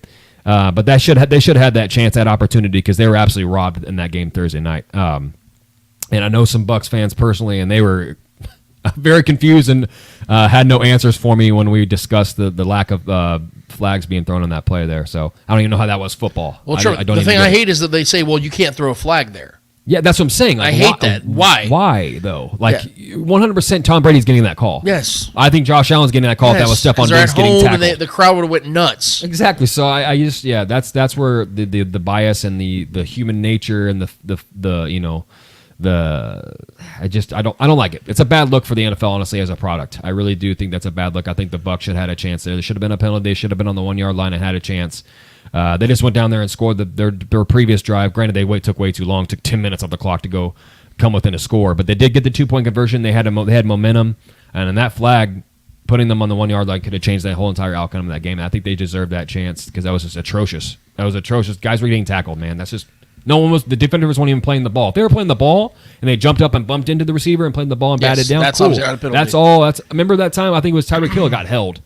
In the end zone, one of those plays a few years back. I think Alex Smith was actually the quarterback at that time. We've seen these things happen, and I just don't like it. And I think the NFL needs to review the Hail Mary situation. Guys got to play the ball still. You can't be tackling guys before they even get a chance to play the ball as an offensive player. So for that, NFL, do me a solid favor and hold this L. The Chiefs are definitely a top team, and I see that you guys are throwing the Chiefs out there. The Chiefs are very good, right? Oh, boy. They're very well coached. I think the Chiefs are the most coached team in the National Football League. But the one thing, and I think that's what separated them in the Super Bowl, their experience, how well coached they are, their discipline. But if you look at what these teams have, I think all of these teams have the potential to be better than the Chiefs. All of those teams I named have way more talent than the Chiefs. They have more talent. But talent doesn't always be experience. Experience and knowledge is the greatest gift you could ever have. I think if the Eagles had the Chiefs' experience and knowledge of the game, they would have won a Super Bowl. But the Chiefs won a Super Bowl because of Patrick Mahomes' experience, his knowledge, everything he brings to the game. He's a leader. But they don't have the same type of talent that these other teams have, and that's the only reason why. Yes, you have Patrick Mahomes, you have Travis Kelce. Very special to see.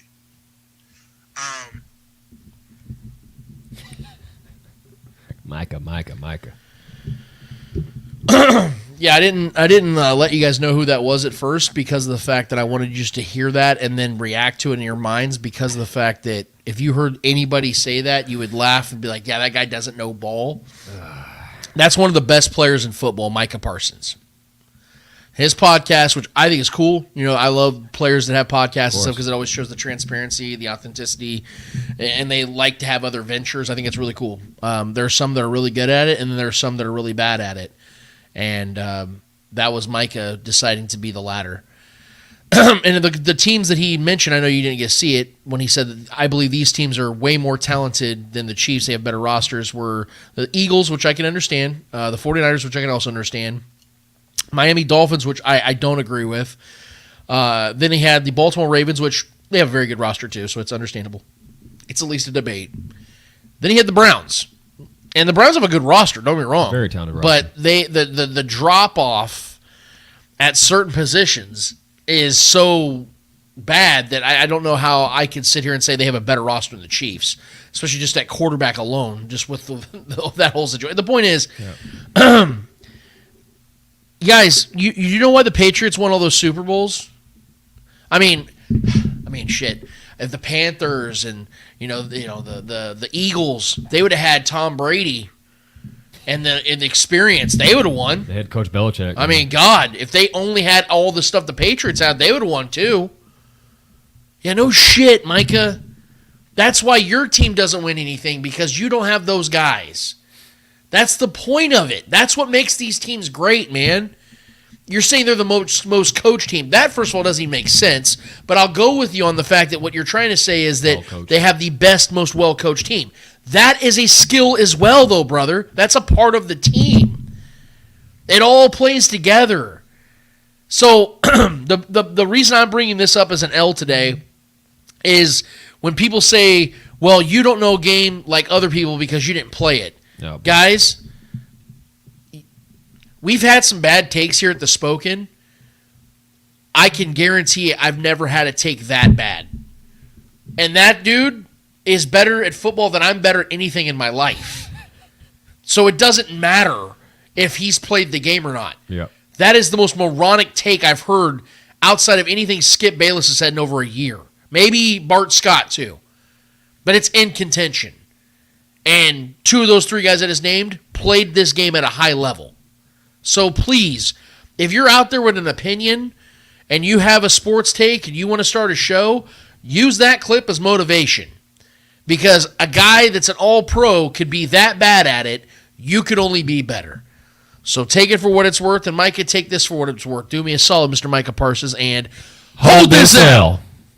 Yeah, when I sent you guys that take on our text thread, man, I couldn't believe my ears. I was like, what is this? What kind of deep fake is going on here? I was like impressed by how bad it was. Dude, the whole thing was rough. But you know what I also was impressed by? How awesome the show was. You guys were great today. Trevor, you were awesome, man, with the questions and your takes as well. I always appreciate just being able to sit back sometimes, just enjoy this, because not to toot my own horn, but when I started this thing 13 years ago, I really felt like I was on an island here, and I was just some dude just running my mouth, and nobody was going to give a fuck about what I had to say. Yeah. Still here, still doing that. But you know what? At least you guys care enough to build this thing and make it into what it is, and that is what I absolutely love, having the support that you guys have brought to this, having the weekly contributions and conversations, because this show is just a part of it. We'll do the show for an hour, 2 hours at a time, but the show continues throughout the week. We have Facebook, we have Twitter, we have all kinds of interactions. And like I said, keep doing that on YouTube. If you've not already subscribed, do that today. Hit the notifications so you don't miss a single show when we go live. And get in those comments, man. Give us your takes. I know other shows do that, but something I do notice is a lot of times those comments get overlooked, or you have to have a bunch of different prestigious things going on. At this show, man, where we're at right now, guys, it's still very bottom level, where it's like, you want to comment, you get to be a part of the show. So for what it's worth, man, if you want to be a part of a sports show every week, come and hang out with us. That's what we're here to do, man. It's Saturday. Most of you guys are off. And if you choose to be with us, we're grateful for that. So you might as well be a part of what we do. And we appreciate every single one of you guys that have done that so far. So for Trevor Twidwell, for the great Clay Windler that puts all this together in the back end of things, I am Lance Twidwell of the Spoken Podcast. Episode 240 is done, finished, and finito. And until we're back here in 1 week's time to talk about the Chiefs etching in yet another victory against that damn Broncos team, and talking about this upcoming matchup with the Berlin Dolphins. Well, at least it's going to be in Berlin. We out of this bitch. Let's ride.